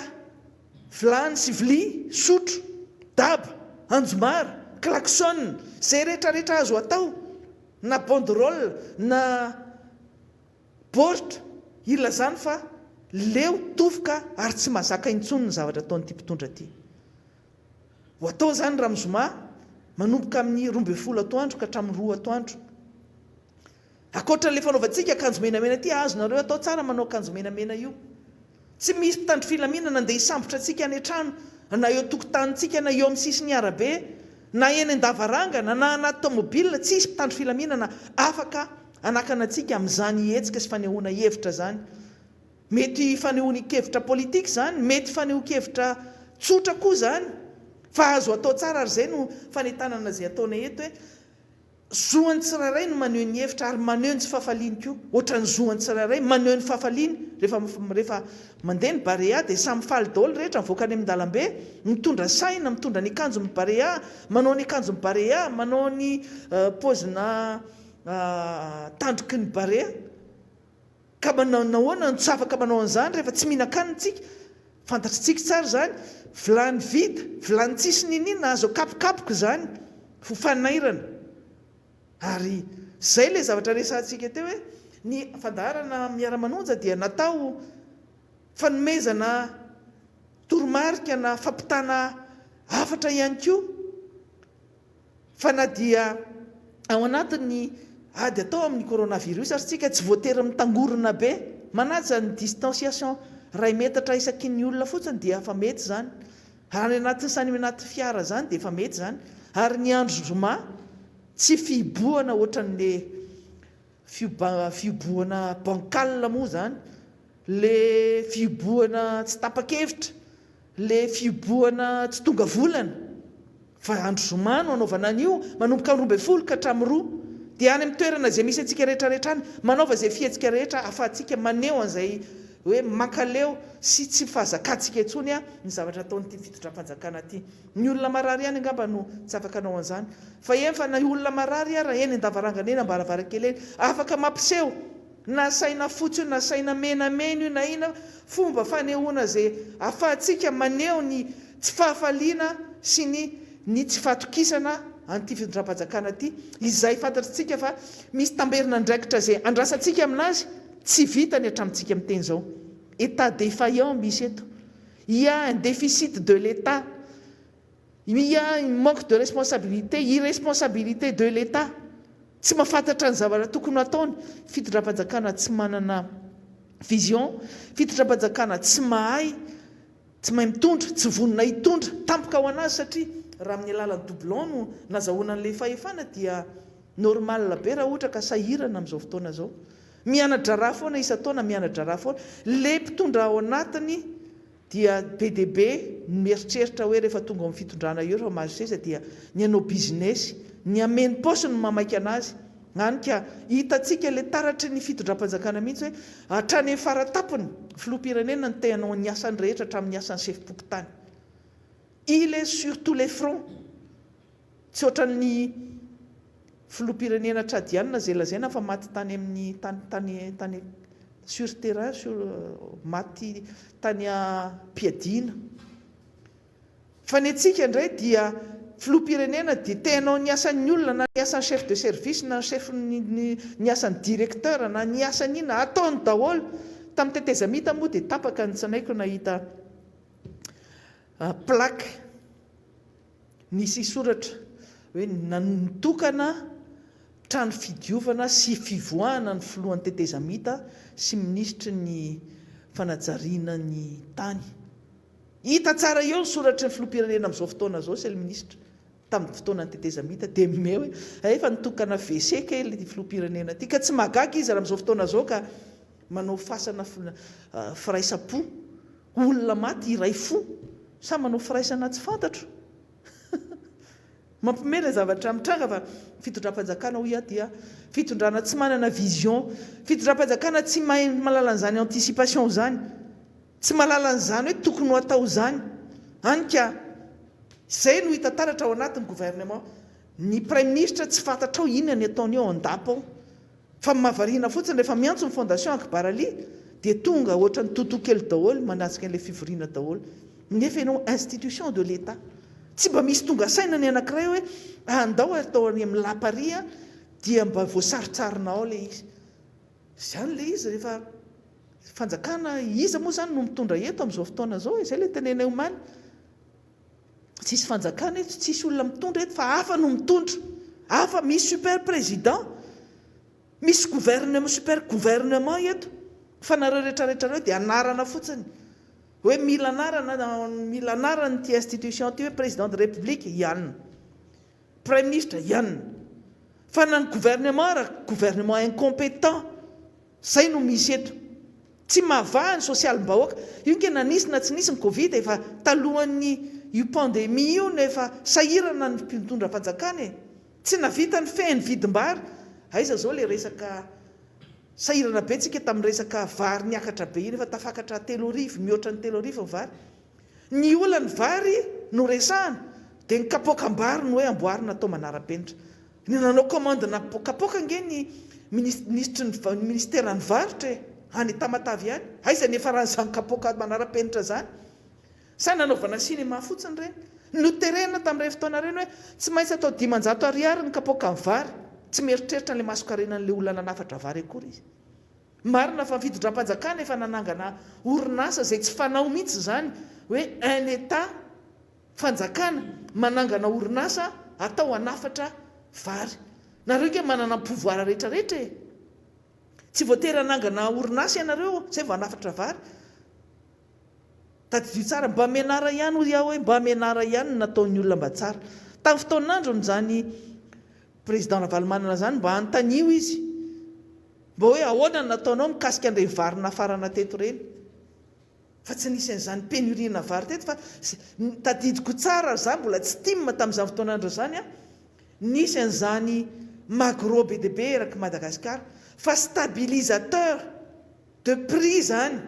satria be deabe spéculation zay natao fatsoralia mikasika amin'ny PPN na tamin'izany fotoana zany dia mba ahastable ny vidiny entana ny vidim-bary ny vidiny siramamy vidiny menaka sy ny sisa dia nisy magro eraky Madagasikara dia tsy nisy olona nakatombona nanao spéculation amin'ny resaka PPN fa amin'izao fotoana zao menareo an'ny fatsoralia 1 ny resaka menareo fatsoralia 2 ny monopole ny vary menareo an'ny zany no zavatra misy amin'izao fotoana zao tsy magaky tsika raha ohatra ka miopapana ny vidim-bary efa andro ny fararano zao fekaran'ny voka-bary mbola lafo tsy mety midina ny vidim-bary mbola aizy ty mandrapatonga n'izany maintso ahatra zany dia aizana le antsika raha zany no zavatra mitranga tafiditra ao anatin'izany ho iaho nisy faiza mitatana zay hitantsika tsara ny gouvernement zay tsy mahavita azy ary eto amin'ny teny ho iaho hoe ianareo ministra zay tsy tianareo ny traitenanareo ilazananareo fa incompétent nareo rehefa tsy te tafiditra ao anatin'le bande d'incompétent dia raha zany nareo mametra pialana fa manala baraka indrindra fa le olona nahita fianarana le nandany fotoana sy nandany rondo nianatra mafy ataon'ny filoham-pirenena sy ny fitondram-panjakana tsinitsinina reny olona manam-pahaizana reny satria tsy afaka manao mampiseho akory ny fahaizana eo anatiny zay mahatsara ny hoe mba manana fahaizana minimum ihany mba manana minimum de bagage rehefa hitondra firenena mba afaka mifampiresaka amin'ny olona manam-pahaizana fa tsy ny zavatra ampianarina ela be eo tsy mety azonao mihitsy misy le fomba fitenenina moa izy efa ela be nampianarina teo zay vao azony mbola tsy azony ihany ary mbola lay dika vilana ny mbola andraisany anazy ka normal raha ohatra ka olona tsy vonina ny andray fitondram-panjakana fa le minimum de bagage nge tonga dia efa fantatra hoe natany amin'ny primaire raha mbola primaire dia efa fantatra hoe ty anao zavatra ty tiaka izy mahay ty fa olona tsy hianatra zany no ataony fa dia anao caprice fotsiny tsy hotody lavitra mihitsiny izy raha zay ny zavatra mitranga tafiditra ao anatin'izay tsy fahaizana mitatana zay ho ihany resaka gouvernement io hitantsika taratra hoe raha ohatra ka tamin'ny fotoanandro ny fanovana ny tadiavina tamin'ny 21 avril 2018 dia fanovana amin'ny ratsy ary tena tanteraka raha baky teny zany hoe nanova ny pratique politika farak'y any amin'izay ratsy fitondram-panjakana jereo daholo reo ministera ao anatin'ny gouvernement reo dia mba soratany anatin'ny FB tsika any anatin'ireny lazaina fa tsika samy imbécile reny iza ny ministera tena mahomby ao anatin'io gouvernement io inona ny zava-bitan'ireo gouvernement rehetrarehetra zay milaza fa anao anatanteraka ny velirano ny filoham-pirenena ino moa zany dia efa resa be fotsiny na ny PEM naninona tsy resaka mampandredrisa fotsiny efa niova aloha mikabary amin'izao fotoana izao tsy mampanantena oatra natao tamin'ny herintaona ntsony anao gasikara tsika anao izina farany lehibe indrindra tsika eto Afrika hitodika aty Madagasikara ny mahazo izao tontolo izao andalo indray zao iza le brésiliana amoronana an'izao cinéma sy film rehetrarehetra zao ridicule mihitsy ny zavatra atao manala baraka n'le firenena dia jereo tsara iza ny ministra misahana ny sosialim-bahoaka ka mahavita mama ny olona ny vahoaka amin'izao fotoana zao matoa ny vahoaka sy ny olona rehetra izay tenao ny hetsika raha amin'ny zoma io hoe manomboka amin'ny 12 ka hatramin'ny 2 io matoa ny olona anao an'izany hetsika izany dia tadio tsara fa ianareo ministra misahana ny sosialim-bahoaka anisan'ny cible voalohany amin'izany enga fotsiny nareo tsy andalondalo amin'ireny toerana reny any ivelany ihany moa zany misy hoe ny ministra na solombavam-bahoaka mpamadika palitao sy mpamita bahoaka tena samborin'ny olona dia atsipin'ny olona ny anatin'ny poubelle anatin'ny zordira egane tsy izy an'izany eto amin'ity firenena ity fa indraindray ohatra ny mendrika an'izany mendrika an'izany satria manao tsinitsinina loatra n'le vahoaka malagasy ary le ministra izay resahaka hoe tsy manaraka ny tokony ho ataon'le vahoaka malagasy le andraisany le vahoaka andrasany vahoaka amin'ny tamberina ndraikitra izay andrasana amin'ny fitondram-panjakana ohatra ministra ny varotra teo tsy mafeny zany vidin'ny PPN hatramintsika amin'ny teny izao miakatra isan'andronandro ny vidin'ny menaka ny vidim-bary moa dia hitantsika fa dia efa mitaraina daholo raha ny orona tsara tamin'ny maly dia hoe indre mandeha kapoaka ray no hoan'ny olona fito mianaka ao an-trano ary indre mandeha isan'andro zany hoe mba azontsika fa hoe mpitondra fanjakana mitsindry vahoaka zao anatin'ny ministèren'ny environnement ny tontolo iainana dia gaga tary tena nalahelo mifoky mahita an'le antsoavo ataon'ny USAID ataon'ny américaine hoe tsy mandray ny andraikiny zany le ministre ny environnement satria fa be dia be ny alerte izay natao mikasika ny famitehana ny ala eto Madagasikara reny parka na aire protégé reny parka nationaux reny tao anatin'ny fotoana na ministra io tamin'nomboka tamin'ny taona 2020 no voasoratry ny USAID ao anatin'ny page Facebook satria manana ny page Facebook ny USAID tena miantso manao alerte mihitsy izy hoe potika ny environnement potika ny ala eto Madagasikara ary tsy piany manokana ny ala any Menabe any Morondava ala parka aire protégé ny Antimena mahita teraka potika ary idiran'ny olona izay anaovana anazy eo mahita teraka 13 000 hectares 2020 fotsiny zany makaty amin'ity 2021 mitovy amin'ny abena terrain de foot 18 000 terrain de foot ny abeny tany ny ala potika ny aire protégé ao Morondava ao moa zany ho an'ny olona mahay tourisme dia mahafantatra hoe ao no misy an'izany allée des baobab izay atongavan'ny touriste andaniana vola be ty Madagasikara aty ny américaine tonga aty amin'izany hoe allée des baobab zany ny japonais tena hoe nofy zany hoe ahita an'izany baobab na allée des baobab ty Madagasikara zany fa zany dia raha filaza manam-pahaizana dia ao anatin'ny efataona dia tsy ioringana tanteraka tsy misy an'izany ala ny aire protégé ny Antimena ny Morondava zany tsony tsy misy an'izany allée des baobab zany tsony raha mitoy izao zavatra famitehana zany ala zany fa ny fandraisana ndraikitra le ministère de l'environnement zéro manatody laha ny andro mierahoera le ministre laha ny andro amin'ny népotisme io moa zany dia championne ny népotisme avany daholo na manomboka ao ministère na any amin'ny direction régionale rehetrarehetra any raha io zany no anaovan'ny Bianco tena hoe descente ary manao ny asany tokony ho izy tratra daholo izy daholo ny fianakaviana sy ny zavatra ataon'ireo ao anatin'ny ministèren'ny environnement ao anatin'ny tontolo iainana io oera sy ny fanaovana selfie no ataony nandritra izay fotoana zay zao potika ny ala ny miandry ny américaine manao alerte hoe potika fa 13 000 hectares no may mitovy amin'ny abeany kianja fanaovana baolina kitra 18 000 ny abeany ala potika ao nefa ao misy faune et flore misy biby arovanao izay tsy misy afa-tsy eto Madagasikara misy zavamaniry izay tsy misy afa-tsy eto Madagasikara zany le taratry ny fitondram-panjakana zany. Mbola tafiditra ao anatin'izany tsy faiza mitantana zany araka ny teneko tao iaho hoe le fanapa-kevitra kitanontany ohatra nataony ministera ny fahasalamana. Asa aiza ho aiza indray sao tsika zao hoe resaka vaksiny mbola resantsika foana io vaksiny io. Satria ny olona hafa no mandray ny fanapa-kevitra sy mandray ny andraikitra satria défaillant le fitondram-panjakana le fanjakana. Dia gaga ve tsika hoe raha ny fondation Baraline maka ny inisiativa mampivory nyreto mpitondra fanjakana ireto dia mazaka ny olona avy any ivelany mpitondra vola na mpamatsy vola avy any ivelany vory miaraka aminy any amin'ny siège-ny. Maninona raha miala daholo nareo dia aleo hoentin'ireo olona ireo mihitsy ny fireneny te. Ary rehefa izay koa moa le saritsariny eto, le filoham-pirenena olona marionnette fotsiny io, tsy matapakahatra. Misy olona mbola manindry anazy firy eo ambony eo, ary misy olona firy tena hoe manana mainmise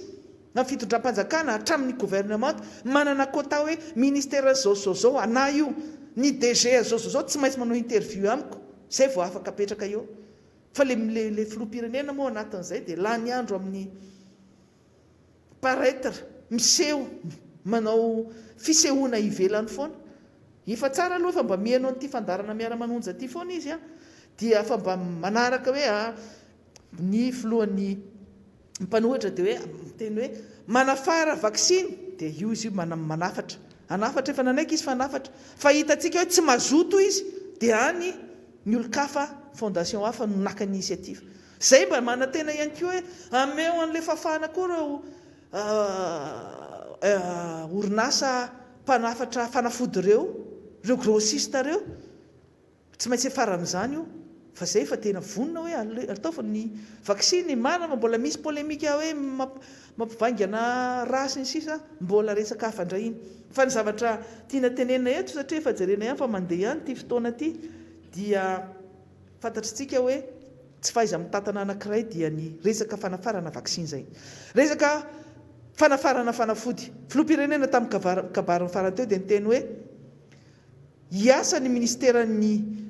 fahasalamana ametra ny vidim-panafody miaraka amin'ny olafitry ny pharmacie. Dia gaga isika. Gaga satria efa fantatritsika fa tamin'herintaona ny efa niteny ange izahay teto hoe tamin'ny fandarana le mitety faritra reny hoe efa niakatra 500 isan-jato ny vidim-panafody tany amin'ireny pharmacie rehetra reny. Tsy nagaga zany, tsy mahagaga zany, ary vao maika tsy mahagaga raha miakatra ny vidim-panafody. Voalohany indrindra ny vola malagasy dia vola baoritra amin'izao fotoana izao. Efa nisy fotoana rehefa hoe ny euro anankiray efa mananikanika ny 5,000 ariary. Lany ny devisentsika ary tsy manam-bolontsika fa lany amin'ny fanafarana an'izay misy kely sisa misy eo, lany amin'ny fanafarana entana fatinetana izay tsy ilain'ny vahoaka malagasy. Haingitraingitra ny BDB, ny ilain'ny vahoaka malagasy dia sakafo, vary, menaka, siramamy, PPN aloha priorité. Amin'izao fotoana izao, priorité de priorité ny fanafody. Gagitsika raha teny ny filoham-pirenena hoe misy 6400 traitement ozy izy moa ny tenen'ny Lovenox. Avy eo indray nahitsy indray 4500 doses. Fa manaova calcul fa anankizy T4 T3 fa mahay an'izay calcul zay hoe averiko eto. Raha misy olona marary isan'andro forme grave 250 fotsiny. Ireo olona marary eo ny anankiray amin'ireo olona marary io forme grave na forme modéré dia efa mila ny Lovenox io izay tsy mampivaingana ny rà. Mila anankiroa isan'andro ny olona marary ray. 10 andro izy no mitsindrona amin'ny Lovenox io. Zany hoe ny olona anankiray zany dia mila 20 injection tsindrona 20. Dia ataovy ny calcul hoe raha 20 no ilain'ny olona ao anatin'ny 10 andro dia ampitomboy ny isan'ny olona manana canouveau isan'andro iny. Tsika efa ny canouveau tsika efa manikanika ny 500-600 isan'andro. Ny official zany. Ny official ny teneniko satria BDB ny tsy official ary tsy isa maro ny avoaka ny fitondram-panjakana io. Dia ataovy ny calcul fa zany 4500 zany raha 20 fois 250 fotsiny. Ataontsika 500 sy 200 ny isan'ny olona marary dia ampitomboy 20 io dia 5000 doses zay. Tsy ampy koa le 4500 lazain'ny filoham-pirenena fa hoe maharaka tsara mahampy ny olona. fa taiza renao nianatra sa ampianary ihany re olona ny olona ao ve dia misy manoro voana n'ilay filoham-pirenena tsy mahay manao calcul koa hoe zany 4500 na 6000 dose zany ke c'est rien du tout e indray mandeha mitsabo zany dia vita sa hoe zay mitsabo zay olona sendra mahazo an'iny fotsiny dia mitsabo dia vita zay dia vita ny adidin'ilay fitondram-panjakana fa ny hafa tsy eritreretana dia lazaina fa ny hafa ny manao bizina dia hitako any anaty gazety any dia hoe misy olona enina niditra ponja satria nivarotra fanafody varomaizina matoa misy ny varomaizina dia tsy ampy zany ny filany e zany ve dia sarotra be zany dia izay to miara-manonja ve nandehan'olo anareo zany fa jereo fa vao aminareo ihany koa io manao n'io zavatra tsy mety io satria nifantatritsika fa ny olo zavatra ataonareo ny tafin'ny olona fitsaboana ny dadiavina ny zavatra any amin'ny tsy izy foana ny atao ny fitondram-panjakana hoe fitsaboana ny dadavin'ny vahoaka malagasy amin'izao ny asitrana ny havany asitrana ny tenany fasana firaisapo fasana manara-penitra menana azy dia izao mbananaka ohatra n'inona ny avy any ivelany mbola mandeha ny sidina rehefa lazainareo fa midiny sisy tany vao androany maraina mbola mahita hoe misy vol de rapatriement mbola misy vol organisé ny Air France mbola misy vol organisé ny Air Madagascar mbola misy vol avy amin'ny firenena hafa mandeha eto Madagasikara dia iza ny ampiasonina eto iza ny ampiasoninareo eto satria nareo mbola afaka mandeha ny ivelany manao vaksiny mbola afaka mandeha mampiditra ny olona avy any ivelany fa ny tena loza indrindra tsika mahafantatra fa hoe le variant sud-africain io tena mampijaly ny vahoaka atsika io mahafaty eto tany eto Madagasikara fa ny variant brésilien mbola loza lavitra ny variant sud-africain io variant brésilien io nefa fa tonga ao frantsa dia loza nge zany andrasana indray zany ve hoe avela mibananaka ny avion avy any frantsa mankaty Madagasikara dia tonga hiampy ndraiky io zany variant brésilien aza hitako rendremandro enganye vaksiny tsy misy hatramintsika amin'ny teny zao mitamatama tsy mahay mianticiper tsy mahay maka fanapa-kevitra farany aingana tsy mahalala ny atao hoe urgence ny priorité ny très urgent tsy hainy zany tena mba mianara ihany marina mafy tena mba mianara raha mbola anana zany fotoana zany fa tena extermination massive na hoe génocide no atao eto amin'ity firenena ity so dia zay raha nitanjona amin'ity fanaovana n'ity fasana firaisapo manara-penitra ty so dia mba sanatry ny vava raha so dia mba misy tetika hafahafa ty zay mbola gaga ihany hoe ny filoham-piangonana anakefatra niaraka mivory tamin'ny filoham-pirenena gaga raha ny tenako hoe dia hosahan'ireo filoham-piangonana reo ve no anidiny ny fiangonana za tsy mino mihitsy hoe ireo filoham-piangonana efatra reo no nanome sosokevitra ny filoham-pirenena hoe akatona ny fiangonana ary indrindrandrindra ny fiangonana kristiana satria sabotsylady sika ny manao an'ilay confinement total na mitena rezo idina ny moské amin'izao fotoana zao nke fanaovan'ny reo namantsika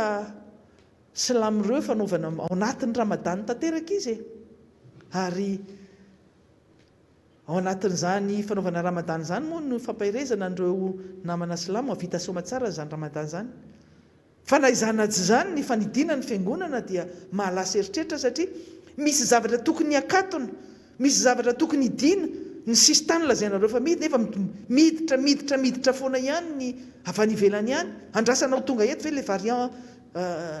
brésilien dia inona no ataontsika raha sanatria zavatra mitrango zany zavatra zany ny zavatra tiana tenena ao anatin'izay dia hoy aho hoe le gestion ny fitondram-panjakana mihitsy no tsy hainy le fitondram-panjakana any ivelany tany efa exemple anresako teto hoe ny président péruviana any Peroa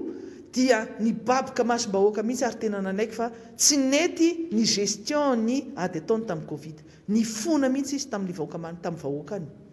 fa ny antsika eto moa zany mamenatra le mifona marina efa nisy DG ny jirama teto ny alatsiny fa oerkiterentsika eo tsy vita felatsiny fa tsy mamenatra no miteny hoe tena tsy voafeh io zavatra io ka noho izany mba miantso vonjy mba miantso ny hevitry ny hafa fa tsy vitanareo rery io zavatra io ary efa hita ngely izy matoa ny fondation Baralina mana initiative navatra vaksiny nareo tsy manana le initiative na misy ny académie de médecine ary ny académie de médecine anisany natsoa ny fondation Akbar Ali. Fa inona nataon'ilay fitondram-panjakana? Ankoatran'ny Covid ange mahafaty olona ary tena mijaly manao antsoavo, ireo olona manao insuffisance rénale, ireo olona diabétique izay tsy ampy insuline, ireo olona tratry ny miadana amikasika fanaovana scanner, anaovana chimiothérapie sy ny radiothérapie. Satria ireny olona ireny tsy afaka manao an'izany noho ny fisian'ilay Covid dia tsy afaka manao raha tsy manao an'izany scanner zany amin'ny fotoana tokony hanaovana an'izany satria noho ny fatahorana an'ilay Covid. Ary be loatra koa ny olona manao scanner tsy afaka manao an'izany. Tafiditra ao anatin'izany ny olona marary vo, ny olona manao insuffisance rénale araka tenena teo. Zany fanjakana zany ny tokony mitady vahaolana hamonjena ny an'ireo olona ireo. Voaviana zay nisy tovovavy kely maty satria manao insuffisance rénale tsy afaka manao an'ilay dialyse tsony, tsy misy ny tsy manana fahafahana tsony ny fianakaviana. Rehefa tratrin'izany ange mivarotra fananana tanimbary, trano ina fananana rehetrarehetra. Fa ao anatin'izay ihany koa mbola hitantsika fitamatamana ny fitondram-panjakana, hitantsika anatin'ny tambajotra seraserana misy olona eto Antananarivo renivohitra teo Besarety hoentina amin'ny sarety taritin'olona, olona sepotra tsy fantatritsika ny hoe inona no antony fa olona marary aloha. Fa aiza daholo ilay ambulance rehetra ny nanaovana oeraoera tameritaony le nisoratra Covid be dia be, sa reny tomobile lasan'olon-tsotra dia nahodinareo nanaovana détournement, sa ve naverina ny lokoana dia naverina namidiny ireny tany amin'ilay concessionnaire lazaina fa nindramana an'ireny na nangalana an'ireny na nividianana an'ireny tsy fantatra intsony. Aiza daholo ireny fiara ireny amin'izao fotoana izao, tsy maharaka ny fiara angalana ny olona rehetra izay marary. Na rentirenty fotsiny ireny tameritaona. Ao anatin'izay zavatra resahako izay toy hoe manonjy ianareo any ivelany ihany, manonjy ianareo ankoatra ny eto ivelany eto amin'ity studio ity. Fa ny fanitananao antsika rehetra dia tsara miara mampiseho foana ary tsara mifanentana. Tsy voatery mandropitsika, tsy voatery manakorotana-tsika, tsy voatery midina any an-dalambe tsika tsara karaka rehetrarehetr'ireo olona ireo. Fiarametana no ataony rehetra. Ary izahay araka ny tenenay teto dia mampirisika mihitsy ara anareo ampiseho an'izay satria zony tsirairay miteny, zony tsirairay maneho hevitra, zony tsirairay ihany koa manao an'izay fihetsika tiany atao anehoany izay ho an-tsainy sy ho am-pony ao. Zay ny fitondrako ny fitenenana anjara fitenenako androany. Tapitra ny lera dia mametrika ny veloma finaritra ho antsika indray amin'ny manaraka indray. Eto moa zany misy fanontaniana ho aiza ny namana sasany. Misy ny namana izay tsy salama, misy ny namana izay tsy hitantsika eto zany dia rehefa tsy salama aloha dia aleo mitsapotena ny trano any. Ary misy ihany koa député namana misy tratra ny Covid izay efa sitrana amin'izao fotoana izao fa mbola tsy mahazo mifandray amin'izan'izy. Mivavaka foantsika hoe ho sitrana daholo ny namana rehetra, fa misy ihany koa namana fidèle izay mamita didy amin'izao fotoana izao rehefa tonga eto izy dia hitanareo ihany. Fa izay rehetra izay tonga eto na ny namana miditra amin'ny telefona na izay tonga eto amin'ity studio ity dia miezaka hatrany ny hitondra ny vaovao sy ny faneho-kevitra izay marina fa tsy mamorona ary miaraka amin'ny porofo eto amin'ity fandarana miara-manonja ity. Zay no ela ry fa dia mametraka veloma finaritra ho antsika rehetra samy tenin'Andriamanitra indray.